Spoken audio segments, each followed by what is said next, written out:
वाहिगुरु जी का खालसा वाहिगुरु जी की फतेह।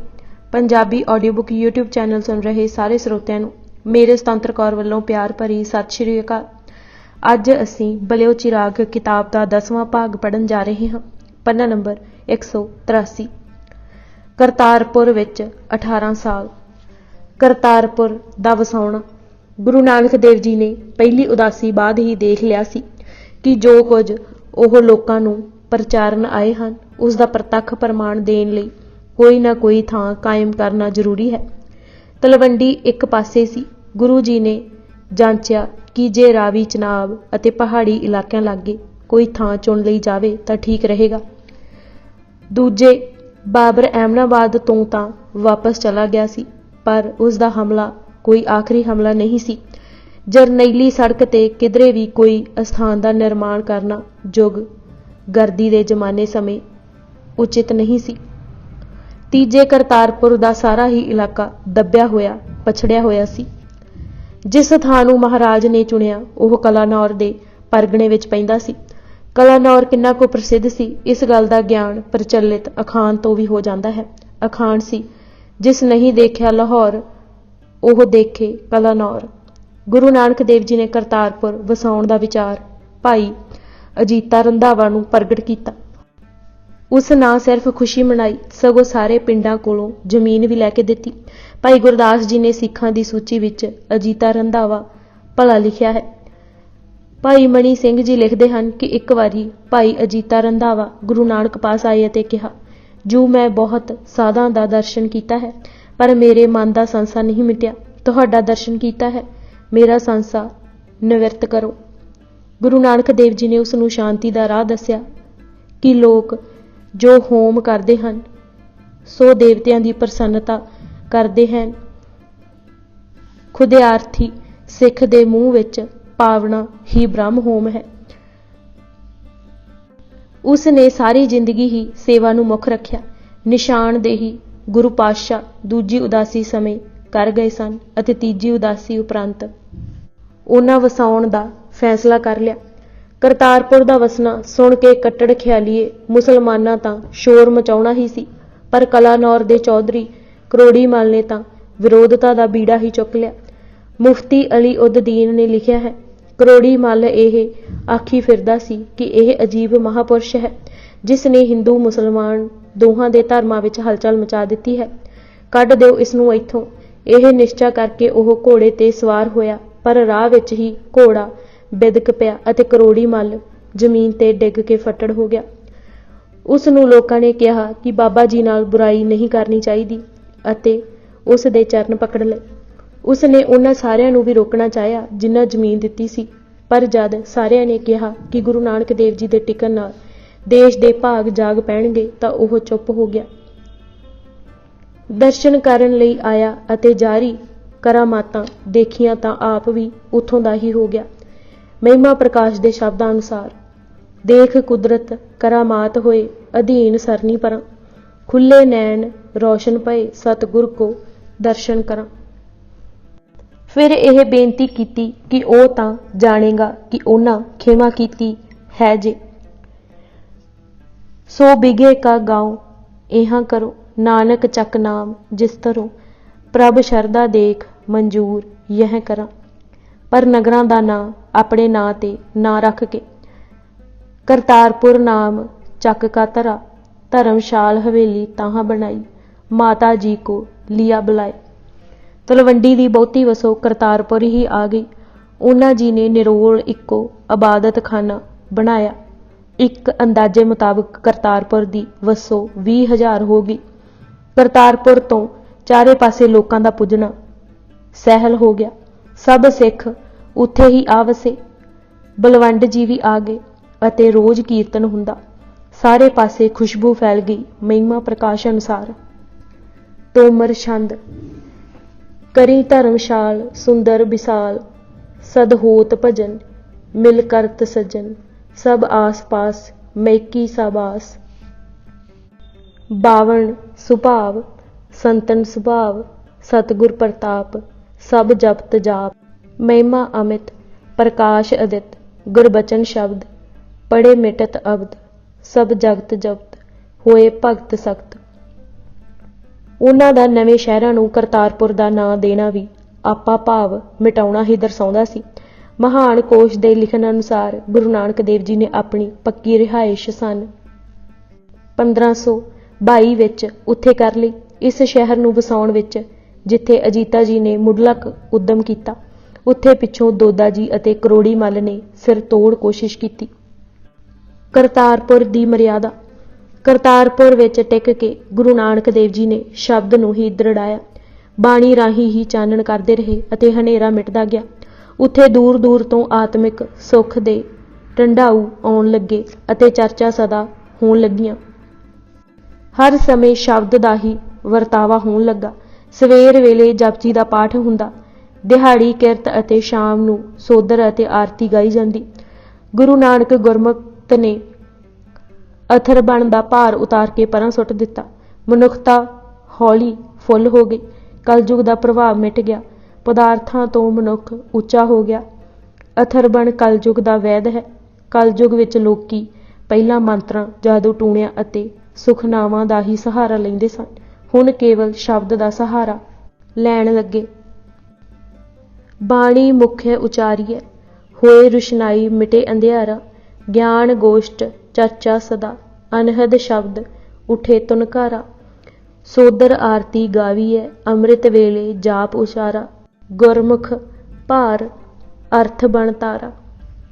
ਮਕਾਲਫ ਨੇ ਲਿਖਿਆ ਹੈ ਕਿ ਗੁਰੂ ਜੀ ਨੇ ਸਾਰੇ ਉਦਾਸੀਆਂ ਵਾਲੇ ਕੱਪੜੇ ਉਤਾਰ ਦਿੱਤੇ ਸਨ ਅਤੇ ਆਮ ਰਿਵਾਜ ਅਨੁਸਾਰ ਕੱਪੜੇ ਪਾ ਲਏ।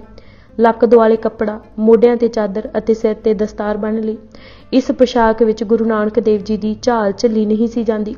ਲੋਕੀ ਕਹਿੰਦੇ ਸਨ ਕਿ ਗੁਰੂ ਜੀ ਦੀ ਸ਼ੋਭਾ ਦੀ ਗੁੱਡੀ ਆਕਾਸ਼ ਤੇ ਚੜ੍ਹੀ ਹੋਈ ਹੈ। ਹਰ ਕੋਈ ਦਰਸ਼ਨ ਕਰਕੇ ਇਹ ਹੀ ਕਹਿੰਦਾ ਸੀ, ਧੰਨ ਗੁਰੂ ਨਾਨਕ, ਸੰਸਾਰ ਉੱਤੇ ਇਹ ਤਾਂ ਇੱਕ ਵੱਡਾ ਮਹਾਤਮਾ ਸੰਤ ਪੁਰਖ ਪ੍ਰਗਟ ਹੋਇਆ ਹੈ।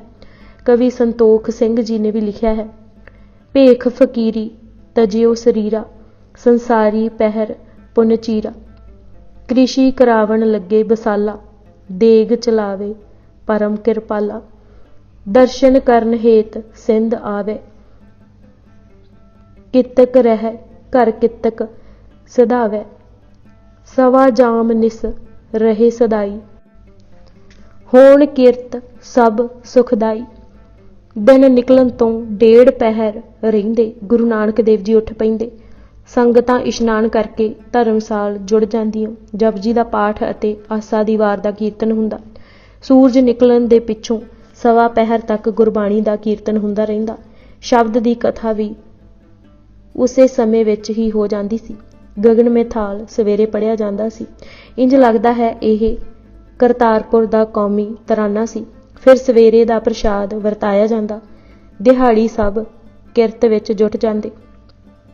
ਗੁਰੂ ਜੀ ਬਹੁਤ ਕਰਕੇ ਖੇਤਾਂ ਨੂੰ ਚਲੇ ਜਾਂਦੇ। ਤੀਸਰੇ ਪਹਿਰ ਵਿੱਚ ਸ਼ਬਦ ਕੀਰਤਨ ਹੁੰਦਾ। ਉਸ ਉਪਰੰਤ ਸ਼ਾਮ ਨੂੰ ਸੋਦਰ ਦਾ ਪਾਠ ਹੁੰਦਾ। ਸਾਰੇ ਸਿੱਖ ਇਕੱਠੇ ਹੀ ਪ੍ਰਸ਼ਾਦਾ ਛਕਦੇ।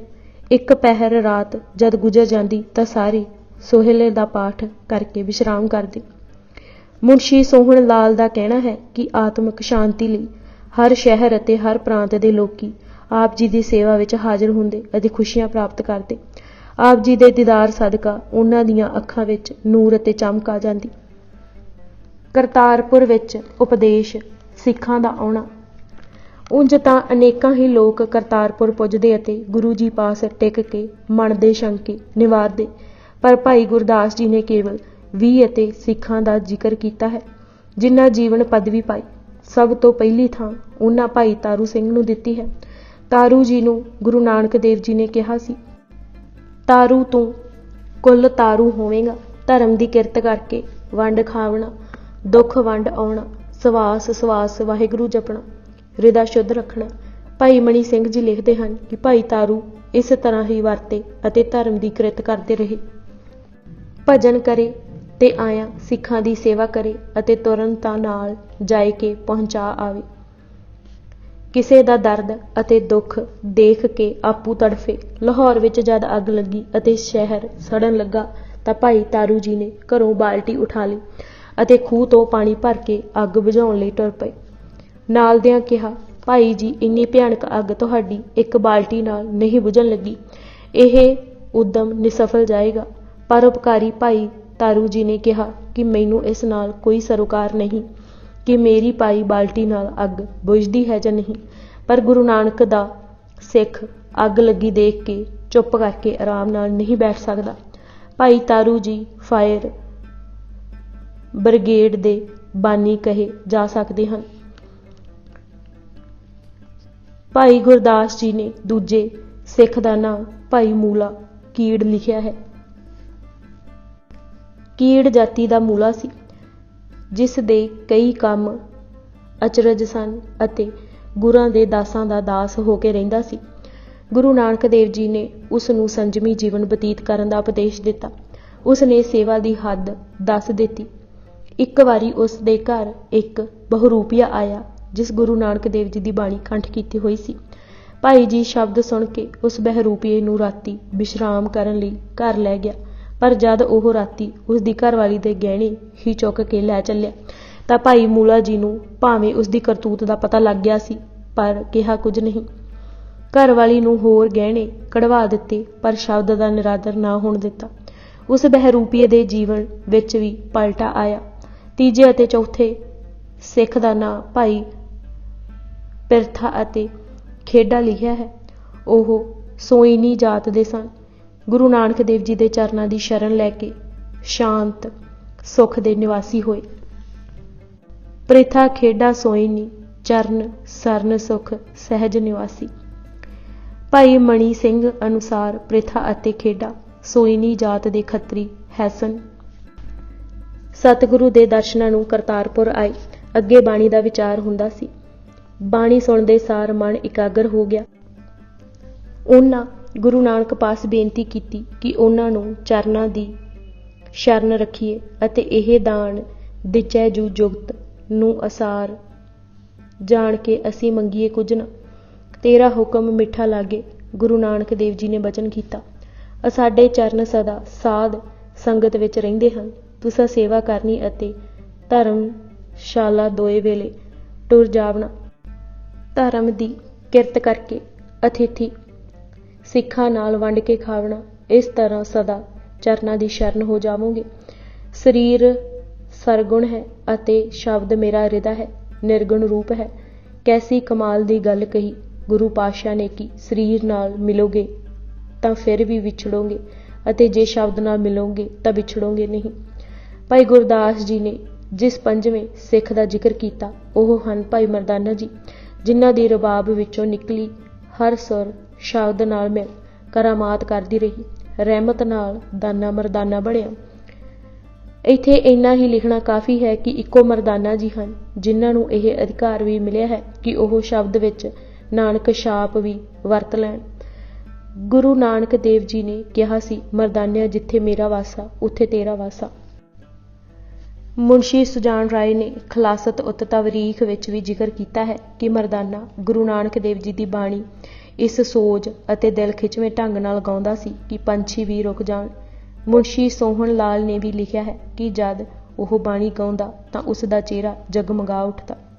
6ਵਾਂ ਅਤੇ 7ਵਾਂ ਨਾਮ ਭਾਈ ਗੁਰਦਾਸ ਜੀ ਦੀ ਸੂਚੀ ਵਿੱਚ ਭਾਈ ਪ੍ਰਿਥੀ ਮੱਲ ਅਤੇ ਰਾਮਾ ਡੀਡੀ ਦਾ ਹੈ। ਪ੍ਰਿਥੀ ਮੱਲ ਸਹਿਗਲ ਭਲਾ, ਰਾਮਾ ਡੀਡੀ ਭਗਤ ਅਭਿਆਸੀ। ਇਹ ਦੋਵੇਂ ਗੁਰੂ ਨਾਨਕ ਦੇਵ ਜੀ ਪਾਸ ਆਏ ਅਤੇ ਕਹਿਣ ਲੱਗੇ, ਅਜਿਹਾ ਸੁਖਾਲਾ ਰਾਹ ਦੱਸੋ ਜੋ ਅਸੀਂ ਪ੍ਰਭੂ ਨਾਲ ਇੱਕ ਰੂਪ ਹੋਈਏ। ਗੁਰੂ ਨਾਨਕ ਦੇਵ ਜੀ ਨੇ ਫਰਮਾਇਆ, ਤਪਾ ਨਾਲ ਨਹਿਕਾਮ ਨਹੀਂ ਹੁੰਦਾ, ਹਿਰਦਾ ਸ਼ੁੱਧ ਨਹੀਂ ਹੁੰਦਾ। ਲੋੜ ਹੈ ਅੱਖਾਂ ਕੰਨਾਂ ਹੱਥਾਂ ਪੈਰਾਂ ਤੇ ਕਾਬੂ ਪਾਉਣ ਦੀ।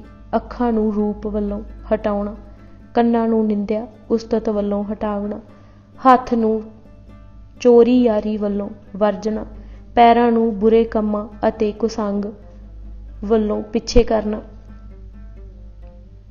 ਅੱਖੀਆਂ ਨੂੰ ਬਾਣੀ ਪੜ੍ਹਨ ਲਈ ਲਗਾਉਣਾ, ਰਸਨਾ ਨੂੰ ਸਿਫਤ ਸਲਾਹ ਦੀ ਪੁੱਠ ਦੇਣੀ, ਹੱਥਾਂ ਨੂੰ ਦਾਨ ਨਾਲ ਜੋੜ ਦੇਣਾ, ਪੈਰਾਂ ਨੂੰ ਨਿਤ ਗੁਰਦੁਆਰੇ ਲੈ ਜਾਣਾ, ਮਨ ਨੂੰ ਬਾਰੰਬਾਰ ਹਟਾਏ ਕੇ ਨਾਮ ਵੱਲ ਮੋੜਨਾ। ਥੱਕ ਨਹੀਂ ਜਾਣਾ ਕਿ ਮਨ ਤਾਂ ਜੁੜਦਾ ਨਹੀਂ, ਮਨ ਥੱਕ ਜਾਏਗਾ। ਉਦਾਹਰਣ ਦਿੰਦੇ ਪਾਤਸ਼ਾਹ ਨੇ ਕਿਹਾ, ਘੋੜੇ ਨੂੰ ਮਸਾਲਾ ਖਵਾਉਣਾ ਹੁੰਦਾ ਹੈ ਤਾਂ ਸੁੱਟ ਘੱਟਦਾ ਹੈ, ਪਰ ਜੇ ਖੁਆਲਣ ਵਾਲਾ ਮੂੰਹ ਵਿੱਚ ਹੱਥ ਪਾਈ ਰੱਖਦਾ ਹੈ ਤਾਂ ਘੋੜਾ ਥੱਕ ਕੇ ਮਸਾਲਾ ਖਾ ਲੈਂਦਾ ਹੈ। ਮਨ ਨੂੰ ਸਦਾ ਵਾਸ਼ਨਾ ਵੱਲੋਂ ਹਟਾ ਕੇ ਸ਼ਬਦ ਨਾਲ ਜੋੜਨਾ ਹੀ ਅਸਲ ਅਭਿਆਸ ਹੈ। ਜਿਸ ਵੇਲੇ ਸ਼ਬਦ ਮਨ ਵਿੱਚ ਸਮਝ ਦੇਵੇਗਾ ਤਾਂ ਸ਼ਾਂਤੀ ਮਿਲ ਜਾਵੇਗੀ।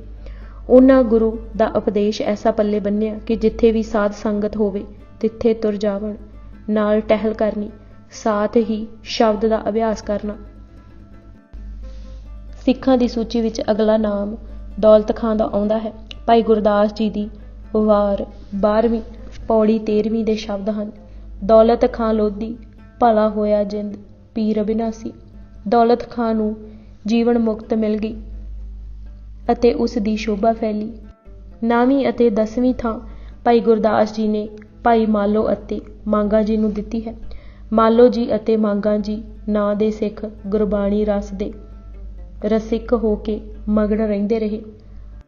ਮਾਲੋ ਮਾਂਗਾ ਸਿੱਖ ਦੋਏ ਗੁਰਬਾਣੀ ਰਸ ਰਸਿਕ ਬਿਲਾਸੀ। ਇਹ ਦੋਵੇਂ ਗੁਰੂ ਨਾਨਕ ਦੇਵ ਜੀ ਦੇ ਦਰਸ਼ਨਾਂ ਨੂੰ ਆਏ। ਉਹਨਾਂ ਨੂੰ ਉਪਦੇਸ਼ ਦਿੰਦੇ ਹੋਏ ਗੁਰੂ ਨਾਨਕ ਦੇਵ ਜੀ ਨੇ ਫਰਮਾਇਆ, ਇੰਦਰੀਆਂ ਅਤੇ ਮਨ ਨੂੰ ਇਕਾਗਰ ਕਰਨ ਅਤੇ ਕਥਾ ਕੀਰਤਨ ਰੁਚੀ ਨਾਲ ਗਾਵਣਾ ਸੁਣਨਾ। ਇਹ ਕਰਮ ਦੇਖਣ ਨੂੰ ਛੋਟੇ ਹਨ ਪਰ ਫਲ ਬਹੁਤ ਹੈ। ਜਿਵੇਂ ਲੱਕੜਹਾਰੇ ਅਤੇ ਪਾਂਡੀ ਲੱਕੜਾਂ ਲਿਆਉਂਦੇ ਅਤੇ ਪੰਡਾਂ ਚੁੱਕਦੇ ਹਨ ਪਰ ਫਲ ਥੋੜ੍ਹਾ ਹੈ। ਜੌਹਰੀ ਮੋਤੀ ਹੀਰੇ ਦਾ ਸੌਦਾ ਕਰਦੇ ਹਨ ਪਰ ਸੁੱਖ ਨਾਲ ਬੈਠੇ ਰਹਿੰਦੇ ਹਨ। ਨਫਾ ਬਹੁਤ ਹੁੰਦਾ ਹੈ, ਬਾਕੀ ਸਾਰੇ ਤਪ ਸਰੀਰ ਅਤੇ ਕਸ਼ਟ ਦੇਣੇ ਹਨ। ਕਥਾ ਕੀਰਤਨ ਦੇ ਪੜ੍ਹਨ ਸੁਣਨ ਨਾਲ ਇੱਕ ਤਾਂ ਉਪਾਸਨਾ ਦ੍ਰਿੜ ਹੁੰਦੀ ਹੈ, ਪਿੱਛੋਂ ਉਸ ਦੇ ਵਿੱਚੋਂ ਗਿਆਨ ਪ੍ਰਾਪਤ ਹੁੰਦਾ ਹੈ। ਭਾਈ ਮਾਲੋ ਗੁਰਬਾਣੀ ਪੋਥੀ ਦੀ ਕਥਾ ਬੜੇ ਸੁੰਦਰ ਢੰਗ ਨਾਲ ਕਰਦੇ ਅਤੇ ਉਹਨਾਂ ਦੀ ਰਸਨਾ ਤੋਂ ਸਭ ਨੂੰ ਐਸਾ ਸਵਾਦ ਆਵੇ ਕਿ ਜੋ ਕੋਈ ਪਾਪਾਂ ਦਾ ਤਿਆਗ ਕਰੇ। ਦੋਵੇਂ ਧਰਮਾਂ ਦੀ ਕਿਰਤ ਕਰਕੇ ਵੰਡ ਖਾਵਣ। ਭਾਈ ਗੁਰਦਾਸ ਜੀ ਦੀ ਅਗਲੀ ਤੁਕ ਵਿੱਚ ਆਉਂਦਾ ਹੈ ਕਿ ਸਨਮੁਖ ਕਾਲੂ ਆਸ ਧਾਰ ਗੁਰਬਾਣੀ ਦਰਗਾਹ ਸਬਾਸੀ। ਭਾਵ ਕਾਲੂ ਖੱਤਰੀ ਅਸੀਸ ਲੈ ਕੇ ਸਨਮੁਖ ਹੋਇਆ ਅਤੇ ਗੁਰਬਾਣੀ ਦੀ ਬਖਸ਼ਿਸ਼ ਨਾਲ ਦਰਗਾਹ ਵਿੱਚ ਸ਼ਬਾਸ਼ ਲਈ। ਭਾਈ ਕਾਲੂ ਜੀ ਨੇ ਪੁੱਛਿਆ, ਮਹਾਰਾਜ ਸਨਮੁਖ ਅਤੇ ਮਨਮੁਖ ਦਾ ਅੰਤਰ ਸਮਝਾਓ। ਤਾਂ ਬਚਨ ਹੋਇਆ, ਜੋ ਪਾਪਾਂ ਨੂੰ ਪਿੱਠ ਦਿੰਦੇ ਹਨ ਅਤੇ ਪੁੰਨਾਂ ਦੇ ਸਾਹਮਣੇ ਹੁੰਦੇ ਹਨ ਸੋ ਸਨਮੁਖ ਹਨ। ਫਿਰ ਵਿਆਖਿਆ ਕਰਦੇ ਮਹਾਰਾਜ ਨੇ ਕਿਹਾ, ਸਨਮੁਖਾਂ ਦੀਆਂ ਖਾਹਿਸ਼ਾਂ ਪਾਵਨ ਅਤੇ ਨੇਕ ਹੁੰਦੀਆਂ ਹਨ। ਦੂਜੇ ਉਹ ਹੋਰਨਾਂ ਦੀ ਉਪਮਾ ਸੁਣ ਕੇ ਪ੍ਰਸੰਨ ਹੁੰਦੇ ਹਨ। ਤੀਜੇ ਉਹ ਸੇਵਾ ਕਰਕੇ ਖੁਸ਼ ਹੁੰਦੇ ਹਨ। ਚੌਥੇ ਜਿਹੜੇ ਉਹਨਾਂ ਨੂੰ ਵਿੱਦਿਆ ਅਤੇ ਨੇਕ ਸਲਾਹ ਦੇ ਸਕਦੇ ਹਨ ਉਹਨਾਂ ਦਾ ਮਾਣ ਕਰਦੇ ਹਨ। ਪੰਜਵੇਂ ਜਿਵੇਂ ਕੁਝ ਸਮੇਂ ਬਾਅਦ ਫਿਰ ਰੋਟੀ ਖਾਣ ਦੀ ਲਾਲਸਾ ਅਤੇ ਨਸ਼ੇ ਦੀ ਤੋਟ ਮਹਿਸੂਸ ਹੁੰਦੀ ਹੈ, ਇਸ ਤਰ੍ਹਾਂ ਸਨਮੁਖਾਂ ਨੂੰ ਗੁਰਬਾਣੀ ਅਤੇ ਬ੍ਰਹਮ ਗਿਆਨ ਦੀ ਲਾਲਸਾ ਹੁੰਦੀ ਹੈ। ਛੇਵੇਂ ਸਨਮੁਖ ਨਿਜ ਨਾਰੀ ਨਾਲ ਸਨੇਹ ਕਰਦੇ ਹਨ ਅਤੇ ਪਰ ਇਸਤਰੀ ਦਾ ਤਿਆਗ ਕਰਦੇ ਹਨ। ਸੱਤਵੇਂ ਜਿਨ੍ਹਾਂ ਗੱਲਾਂ ਤੇ ਝਗੜੇ ਉਤਪੰਨ ਹੋਣ ਦਾ ਡਰ ਹੋਵੇ ਉਹਨਾਂ ਤੋਂ ਲਾਂਭੇ ਰਹਿੰਦੇ ਹਨ। ਅੱਠਵੇਂ ਸਨਮੁਖ ਉਹਨਾਂ ਦੀ ਸੇਵਾ ਕਰਦੇ ਹਨ ਜੋ ਭਗਤੀ ਵਿੱਚ ਉੱਚੇ ਹਨ। ਨੌਵੇਂ ਸਨਮੁਖ ਭਾਵੇਂ ਉੱਚ ਥਾਂ ਤੇ ਬੈਠੇ ਹੋਣ ਤਾਂ ਵੀ ਅਭਿਮਾਨੀ ਨਹੀਂ ਹੁੰਦੇ, ਦੂਜਿਆਂ ਤੇ ਧੱਕਾ ਨਹੀਂ ਕਰਦੇ। 10ਵੇਂ ਸਨਮੁਖ ਖੋਟੀ ਸੰਗਤ ਨੂੰ ਛੱਡ ਕੇ ਸੰਤਾਂ ਦੀ ਸੰਗਤ ਕਰਦੇ ਹਨ। ਭਾਈ ਕਾਲੂ ਜੀ ਨੇ ਸਾਰੀ ਸਿੱਖਿਆ ਪੱਲੇ ਬੰਨ੍ਹ ਲਈ ਅਤੇ ਇਸੇ ਪ੍ਰਕਾਰ ਵਰਤਣ ਲੱਗਾ। ਫਿਰ ਅਗਲੀ ਪੌੜੀ ਵਿੱਚ ਭਾਈ ਗੁਰਦਾਸ ਜੀ ਨੇ 12ਵੀਂ ਅਤੇ 13ਵੀਂ ਥਾਂ ਓਰੀ ਜਾਤ ਦੇ ਭਾਈ ਭਗਤਾ ਜਾਪੂ ਤੇ ਵੰਸੀ ਨੂੰ ਦਿੱਤੀ ਹੈ। ਭਗਤ ਜੋ ਭਗਤਾ ਓਰੀ ਜਾਪੂ ਵੰਸ਼ ਸੇਵ ਕਮਾਵੇ। ਇਹ ਦੋਵੇਂ ਹੀ ਗੁਰੂ ਨਾਨਕ ਦੇਵ ਜੀ ਪਾਸ ਆਏ ਅਤੇ ਅਰਦਾਸ ਕੀਤੀ, ਮਹਾਰਾਜ ਜਿਹੜੇ ਅਧਿਕਾਰੀ ਹਨ ਉਹਨਾਂ ਦਾ ਤਾਂ ਵਿੱਦਿਆ ਕਰਕੇ ਗਿਆਨ ਕਰਕੇ ਉਧਾਰ ਹੋਇਆ, ਪਰ ਅਸੀਂ ਪੜ੍ਹ ਸੁਣ ਕੁਝ ਨਹੀਂ ਜਾਣਦੇ, ਸਾਡਾ ਉਧਾਰ ਕਿਵੇਂ ਕਰ ਹੋਵੇ। ਬਚਨ ਹੋਇਆ, ਜੋ ਤੁਸਾਂ ਮਨਮੁਖਾਂ ਦੇ ਕਰਮਾਂ ਦਾ ਤਿਆਗ ਕਰੋ ਅਤੇ ਸਿੱਖਾਂ ਦੀ ਟਹਿਲ ਕਰੋ ਤਾਂ ਤੁਹਾਡਾ ਵੀ ਕਲਿਆਣ ਹੋਵੇਗਾ। ਜਦ ਉਹਨਾਂ ਮਨਮੁਖਾਂ ਦੇ ਕਰਮ ਪੁੱਛੇ ਤਾਂ ਬਾਬਾ ਬੋਲਿਆ, 4 ਸਾਖੀਆਂ ਸਨਮੁਖਾਂ ਦੀਆਂ ਹੈ। ਪ੍ਰਥਮੇ ਈਰਖਾ, ਇਹ ਖਾਹਿਸ਼ ਕਰਨੀ ਕਿ ਦੁਨੀਆ ਦਾ ਸਾਰਾ ਧਨ ਅਤੇ ਸਾਰੇ ਸੁੱਖ ਦੂਜਿਆਂ ਨੂੰ ਨਾ ਮਿਲ ਕੇ ਮੈਨੂੰ ਮਿਲ ਜਾਣ। ਦੂਜਿਆਂ ਦੀ ਜਾਇਦਾਦ ਸੋਹਣੇ ਮਕਾਨਾਂ ਨੂੰ ਵੇਖ ਕੇ ਦਿਲ ਵਿੱਚ ਸਾੜਾ ਕਰਨਾ ਤੇ ਦੁੱਖ ਮਨਾਉਣਾ। ਸਭ ਨੂੰ ਆਪਣਾ ਵੈਰੀ ਸਮਝਣਾ ਅਤੇ ਕਿਸੇ ਨਾਲ ਨੇਕੀ ਨਾ ਕਰਨੀ। ਸਦਾ ਬੁਰਾਈ ਕੱਢਣੀ। ਦੂਜੇ ਅਕਰਨ ਆਕੜਨੀ ਹਿਉਮੈ ਕਰਨੀ ਮਨਮੁਖ ਦੀ ਨਿਸ਼ਾਨੀ ਹੈ। ਮਨਮੁਖ ਹੰਕਾਰੀ ਅਤੇ ਨਿਰਦਈ ਹੁੰਦਾ ਹੈ। ਜਦ ਮਨਮੁਖ ਦੇਖਦਾ ਹੈ ਕਿ ਕੋਈ ਆਦਮੀ ਉਸ ਨਾਲੋਂ ਘੱਟ ਸਮਝ ਰੱਖਦਾ ਹੈ ਤਾਂ ਉਸ ਨੂੰ ਸਮਝਾਉਂਦਾ ਨਹੀਂ, ਸਗੋਂ ਉਸ ਤੇ ਹੱਸਦਾ ਹੈ ਅਤੇ ਉਸ ਨਾਲ ਘ੍ਰਿਣਾ ਨਾਲ ਵਰਤਾਓ ਕਰਦਾ ਹੈ ਅਤੇ ਕਹਿੰਦਾ ਹੈ, ਉਹ ਮੇਰੀ ਉੱਚੀ ਅਕਲ ਦੇ ਬਰਾਬਰ ਦਾ ਨਹੀਂ। ਤੀਜੇ ਮਨਮੁਖ ਦਾ ਸੁਭਾਅ ਨਿੰਦਾ ਹੈ। ਜੇ ਕਦੇ ਕੋਈ ਆਦਮੀ ਆਪਣੇ ਤੋਂ ਵੱਡੇ ਦੀ ਉਪਮਾ ਕਰੇ ਤਾਂ ਮਨਮੁਖ ਨਹੀਂ ਸਹਾਰ ਸਕਦਾ, ਸਗੋਂ ਕ੍ਰੋਧ ਵਿੱਚ ਆ ਕੇ ਆਖਦਾ ਹੈ, ਜੀ ਹਾਂ, ਮੈਂ ਉਸ ਨੂੰ ਚੰਗੀ ਤਰ੍ਹਾਂ ਜਾਣਦਾ ਹਾਂ। ਚੌਥੇ ਮਨਮੁਖ ਦਾ ਲੱਛਣ ਹੈ ਹਠ ਬਿਰਤ। ਕੋਈ ਉਪਦੇਸ਼ ਮਨਮੁਖ ਨੂੰ ਦੇਵੋ ਤਾਂ ਉਹ ਸੁਣੇਗਾ ਹੀ ਨਹੀਂ। ਇਹ ਮੰਦ ਕਰਮ, ਈਰਖਾ, ਹੰਕਾਰ, ਨਿੰਦਾ, ਹਠ ਧਰਮ ਮਨਮੁਖ ਵਿੱਚ ਹੁੰਦੇ ਹਨ। ਇਹਨਾਂ ਬੁਰਾਈਆਂ ਨੂੰ ਇਸ ਤਰ੍ਹਾਂ ਤਿਆਗ ਦੇਵੋ ਜਿਵੇਂ ਪਤਝੜ ਦੀ ਰੁੱਤ ਵਿੱਚ ਬ੍ਰਿਛ ਆਪਣੇ ਪੱਤਿਆਂ ਨੂੰ ਤਿਆਗ ਦਿੰਦੇ ਹਨ। 14ਵੀਂ ਅਤੇ 15ਵੀਂ ਥਾਂ ਭਾਈ ਗੁਰਦਾਸ ਜੀ ਨੇ ਸਿੰਘਾਂ ਅਤੇ ਗੱਜਣ ਉਪਲ ਨੂੰ ਦਿੱਤੀ ਹੈ। ਸਿੰਘਾਂ ਉਪਲ ਜਾਣੀਏ, ਗੱਜਣ ਉਪਲ ਸਤਿਗੁਰ ਭਾਵੇ। ਸਿੰਘਾਂ ਅਤੇ ਗੱਜਣ ਦੋਨੋਂ ਚਾਚੇ ਤਾਏ ਦੇ ਪੁੱਤ ਭਰਾ ਸਨ। ਉਹਨਾਂ ਜਨਮ ਮਰਨ ਕੱਟਣ ਦੀ ਅਰਦਾਸ ਕੀਤੀ ਤਾਂ ਗੁਰੂ ਜੀ ਨੇ ਕਿਹਾ, ਇਹ ਜੋ ਵਾਹਿਗੁਰੂ ਦਾ ਨਾਮ ਹੈ, ਇਸ ਦੇ ਨਾਮ ਜਪਣ ਤੇ ਚਾਰੋਂ ਪਦਾਰਥ ਪ੍ਰਾਪਤ ਹੁੰਦੇ ਹਨ। ਵਾਹੇ ਨਾਮ ਅਚਰਜ ਕਾ ਹੈ, ਜਿਸ ਦੀ ਸੱਤਿਆ ਕਰਕੇ ਸਭ ਪਦਾਰਥ ਜਾਣੇ ਜਾਵਣ ਅਤੇ ਉਸ ਨੂੰ ਜਾਣ ਨਾ ਸਕੀਏ। ਗੂ ਨਾਮ ਅੰਧਕਾਰ ਦਾ ਹੈ। ਕਵੀ ਸੰਤੋਖ ਸਿੰਘ ਜੀ ਦੇ ਕਥਨ ਅਨੁਸਾਰ ਗੂ ਤਮ ਤਨ ਅਗਿਆਨ ਅਨਿਤ ਹੈ। ਰੂ ਨਾਮ ਪ੍ਰਕਾਸ਼ ਦਾ ਹੈ। ਜੋ ਦੇਹ ਅਨਿਤ ਨੂੰ ਪ੍ਰਕਾਸ਼ ਦੇ ਰਿਹਾ ਹੈ, ਉਸ ਦਾ ਨਾਮ ਵਾਹਿਗੁਰੂ ਹੈ। 16ਵਾਂ ਨਾਮ ਭਾਈ ਭਗੀਰਥ ਜੀ ਦਾ ਆਇਆ ਹੈ, ਜੋ ਗੁਰੂ ਨਾਨਕ ਦੇਵ ਜੀ ਪਾਸ ਸੁਲਤਾਨਪੁਰ ਆਏ ਸਨ। ਉਹ ਮਲਸੀਹ ਦੇ ਚੌਧਰੀ ਸਨ ਅਤੇ ਸਤ ਸੰਗਤ ਕਰਕੇ ਦੇਵੀ ਪੂਜ ਤੋਂ ਸ਼ਬਦ ਪੂਜ ਬਣੇ। ਉਹਨਾਂ ਨੂੰ ਸੋਝੀ ਮਿਲੀ ਕਿ ਸੇਵਾ ਸ਼ਕਤੀ ਦਾ ਮੂਲ ਹੈ। ਭਲੇ ਪੁਰਸ਼ਾਂ ਦਾ ਸੰਗ ਅਸਲ ਦੀਦਾਰ ਹੈ। ਵਾਹਿਗੁਰੂ ਦੇ ਗੁਣ ਗਾਇਨ ਕਰਨੇ ਹੀ ਸਹੀ ਰਾਹ ਹੈ। ਰਜਾ ਵਿੱਚ ਟਿਕਣਾ ਹੀ ਘਰ ਵਿੱਚ ਰਹਿਣਾ ਹੈ। 17ਵੀਂ ਥਾਂ ਉਹਨਾਂ ਭਾਈ ਅਜੀਤਾ ਜੀ ਨੂੰ ਦਿੱਤੀ ਹੈ, ਜਿਨ੍ਹਾਂ ਕਰਤਾਰਪੁਰ ਵਸਾਉਣ ਵਿੱਚ ਅੱਗੇ ਵੱਧ ਕੇ ਹਿੱਸਾ ਲਿਆ। ਭਾਈ ਅਜੀਤਾ ਜੀ ਨੂੰ ਕਿਹਾ ਸੀ, ਮਨ ਸ਼ਾਂਤ ਕਰਨ ਦਾ ਇੱਕ ਉਪਾਅ ਵੈਦਾਂ ਦੱਸਿਆ ਸੀ ਅਤੇ ਦੂਜਾ ਸੰਤਾਂ। ਇੱਕ ਕਸ਼ਟ ਯੋਗ ਹੈ, ਦੂਜਾ ਭਗਤ ਯੋਗ। ਸਿੱਖਾਂ ਭਗਤ ਯੋਗ ਅਪਣਾਇਆ ਹੈ।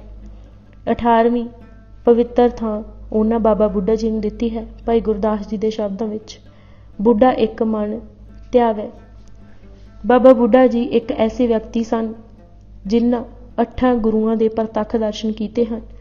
ਉਹਨਾਂ ਨੇ ਸਿਰਫ 2 ਗੁਰੂ ਸਾਹਿਬਾਨ, ਗੁਰੂ ਹਰਕ੍ਰਿਸ਼ਨ ਅਤੇ ਗੁਰੂ ਗੋਬਿੰਦ ਸਿੰਘ ਦੇ ਦਰਸ਼ਨ ਨਹੀਂ ਕੀਤੇ। ਮਹਾਨ ਕੋਸ਼ ਅਨੁਸਾਰ ਆਪ ਜੀ ਦਾ ਜਨਮ ਭਾਈ ਸੁੱਗੇ ਰੰਧੇਵੇ ਦੇ ਘਰ ਮਾਤਾ ਗੌਰਾਂ ਦੀ ਕੁੱਖੋਂ 7 ਕੱਤਕ 1563 ਮੁਤਾਬਿਕ ਅਕਤੂਬਰ 22, 1506 ਨੂੰ ਕੱਥੂ ਨੰਗਲ ਜ਼ਿਲ੍ਹਾ ਅੰਮ੍ਰਿਤਸਰ ਵਿੱਚ ਹੋਇਆ। ਇਤਿਹਾਸ ਵਿੱਚ ਆਉਂਦਾ ਹੈ ਕਿ ਜਦ ਉਹ 12 ਕੁ ਵਰ੍ਹਿਆਂ ਦੇ ਸਨ ਤਾਂ ਗੁਰੂ ਨਾਨਕ ਦੇਵ ਜੀ ਦੇ ਦਰਸ਼ਨਾਂ ਨੂੰ ਆਏ ਅਤੇ ਦੁੱਧ ਦਾ ਕਟੋਰਾ ਅੱਗੇ ਰੱਖ ਕੇ ਕਿਹਾ, ਗਰੀਬ ਨਿਵਾਜ ਤੇਰਾ ਦਰਸ਼ਨ ਕੀਤਾ ਹੈ, ਮੇਰਾ ਜਨਮ ਮਰਨ ਕੱਟੀਏ ਜੀ।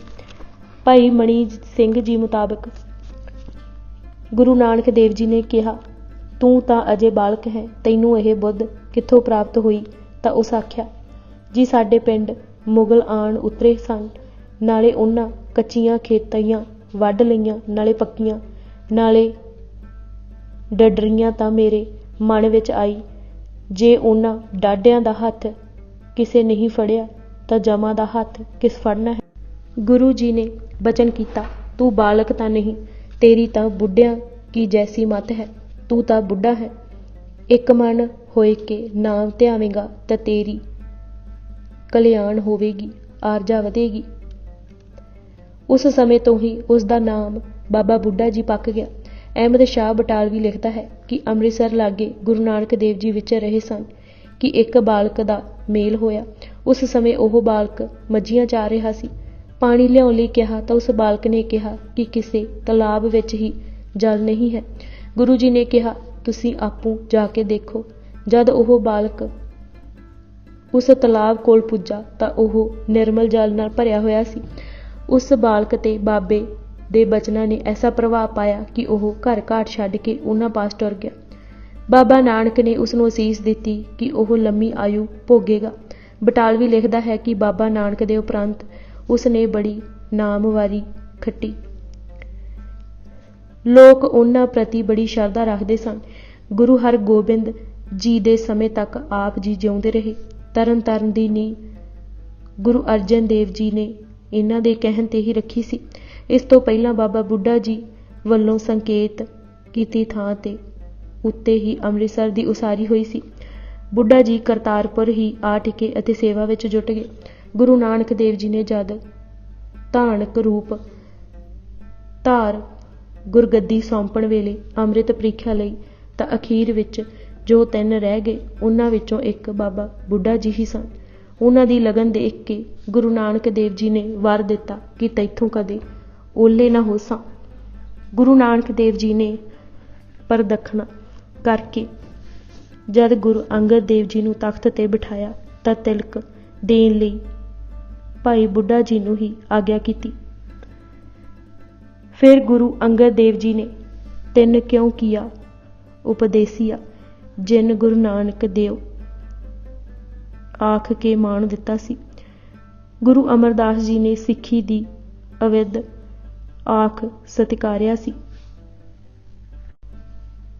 ਗੁਰੂ ਅਮਰਦਾਸ ਜੀ ਨੇ ਤਾਂ ਗੁਰਗੱਦੀ ਦੇਣ ਸਮੇਂ ਪਹਿਲੀ ਸਲਾਹ ਹੀ ਉਹਨਾਂ ਕੋਲੋਂ ਲਈ ਅਤੇ ਬਾਬਾ ਜੀ ਨੇ ਗੁਰਗੱਦੀ ਦੇਣ ਦੀ ਸਾਰੀ ਮਰਿਆਦਾ ਦੱਸੀ। ਗੁਰੂ ਅਰਜਨ ਦੇਵ ਜੀ ਅਤੇ ਗੁਰੂ ਹਰਗੋਬਿੰਦ ਜੀ ਦੀ ਵਿੱਦਿਆ ਦਾ ਸਾਰਾ ਪ੍ਰਬੰਧ ਉਹਨਾਂ ਤੇ ਹੀ ਸੁੱਟਿਆ ਅਤੇ ਦਰਬਾਰ ਸਾਹਿਬ ਦਾ ਪਹਿਲਾ ਗ੍ਰੰਥੀ ਉਹਨਾਂ ਨੂੰ ਹੀ ਥਾਪਿਆ ਗਿਆ ਅਤੇ ਉਹਨਾਂ ਨੇ ਹੀ ਪਹਿਲਾ ਵਾਕ ਗੁਰੂ ਗ੍ਰੰਥ ਸਾਹਿਬ ਤੋਂ ਲਿਆ ਅਤੇ ਅੰਤ ਵਿੱਚ ਆਪਣੀ ਇੱਛਾ ਅਨੁਸਾਰ ਗੁਰੂ ਹਰਗੋਬਿੰਦ ਜੀ ਦੇ ਪਾਵਨ ਹੱਥਾਂ ਵਿੱਚ 125 ਸਾਲ ਦੀ ਆਯੂ ਵਿੱਚ ਸਰੀਰ ਛੱਡਿਆ। ਜੋ ਬਚਨ ਗੁਰੂ ਹਰਗੋਬਿੰਦ ਜੀ ਨੇ ਉਸ ਸਮੇਂ ਕਹੇ ਬਾਬਾ ਬੁੱਢਾ ਜੀ ਦੀ ਮਹਾਨਤਾ ਦਰਸਾਉਣ ਲਈ ਬਹੁਤ ਹਨ। ਗੁਰੂ ਜੀ ਨੇ ਕਿਹਾ, ਬਾਬਾ ਜੀ ਤੁਸੀਂ ਨਿਮਰਤਾ ਸਦਕਾ ਉਹ ਪਰਮ ਪਦ ਅਤੇ ਸਦਾ ਆਨੰਦ ਪ੍ਰਾਪਤ ਕਰ ਲਿਆ ਹੈ ਜਿਸ ਤੋਂ ਬਹੁਤਾ ਜਗਤ ਵਾਂਝਿਆ ਹੈ।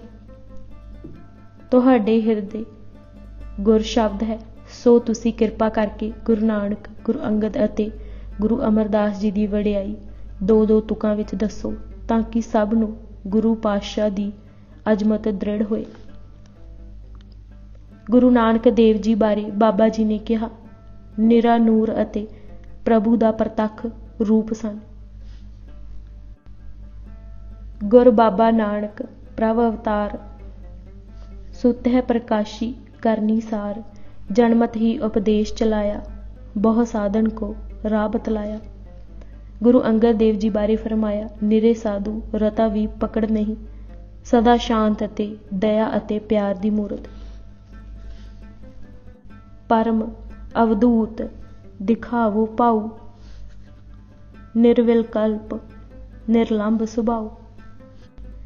ਗੁਰੂ ਅਮਰਦਾਸ ਜੀ ਬਾਰੇ ਕਿਹਾ ਕਿ ਉਹਨਾਂ ਹਰ ਇੱਕ ਨੂੰ ਜੋ ਵੀ ਦਰਬਾਰ ਆਇਆ ਨਾਮ ਦਾਨ ਦਿੱਤਾ।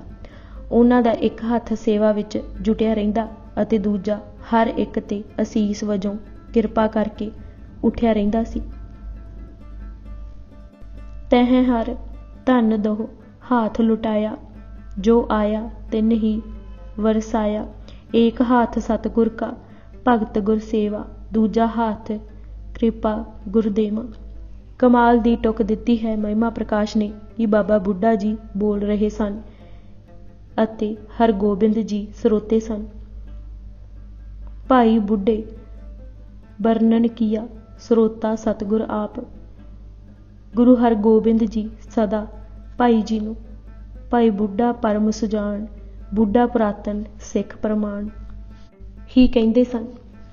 ਕਿਤਨਾ ਕੁ ਪਿਆਰ ਹੋਵੇਗਾ ਗੁਰੂ ਮਾਲਕ ਦਾ ਬਾਬਾ ਬੁੱਢਾ ਜੀ ਨਾਲ। ਉਹਨਾਂ ਨੇ ਜਦ ਬਾਬਾ ਜੀ ਦੀ ਦੇਹ ਨੂੰ ਚਿਤਾ ਤੇ ਰੱਖਿਆ ਤਾਂ 2 ਜਲ ਦੀਆਂ ਬੂੰਦਾਂ ਮੋਤੀਆਂ ਵਾਂਗ ਨੈਣਾਂ ਵਿੱਚੋਂ ਛਲਕ ਪਈਆਂ। चिता ऊपर जब धरी साहिब बूढ़े दे हर गोबिंद के नैन से चलियो नीर असने।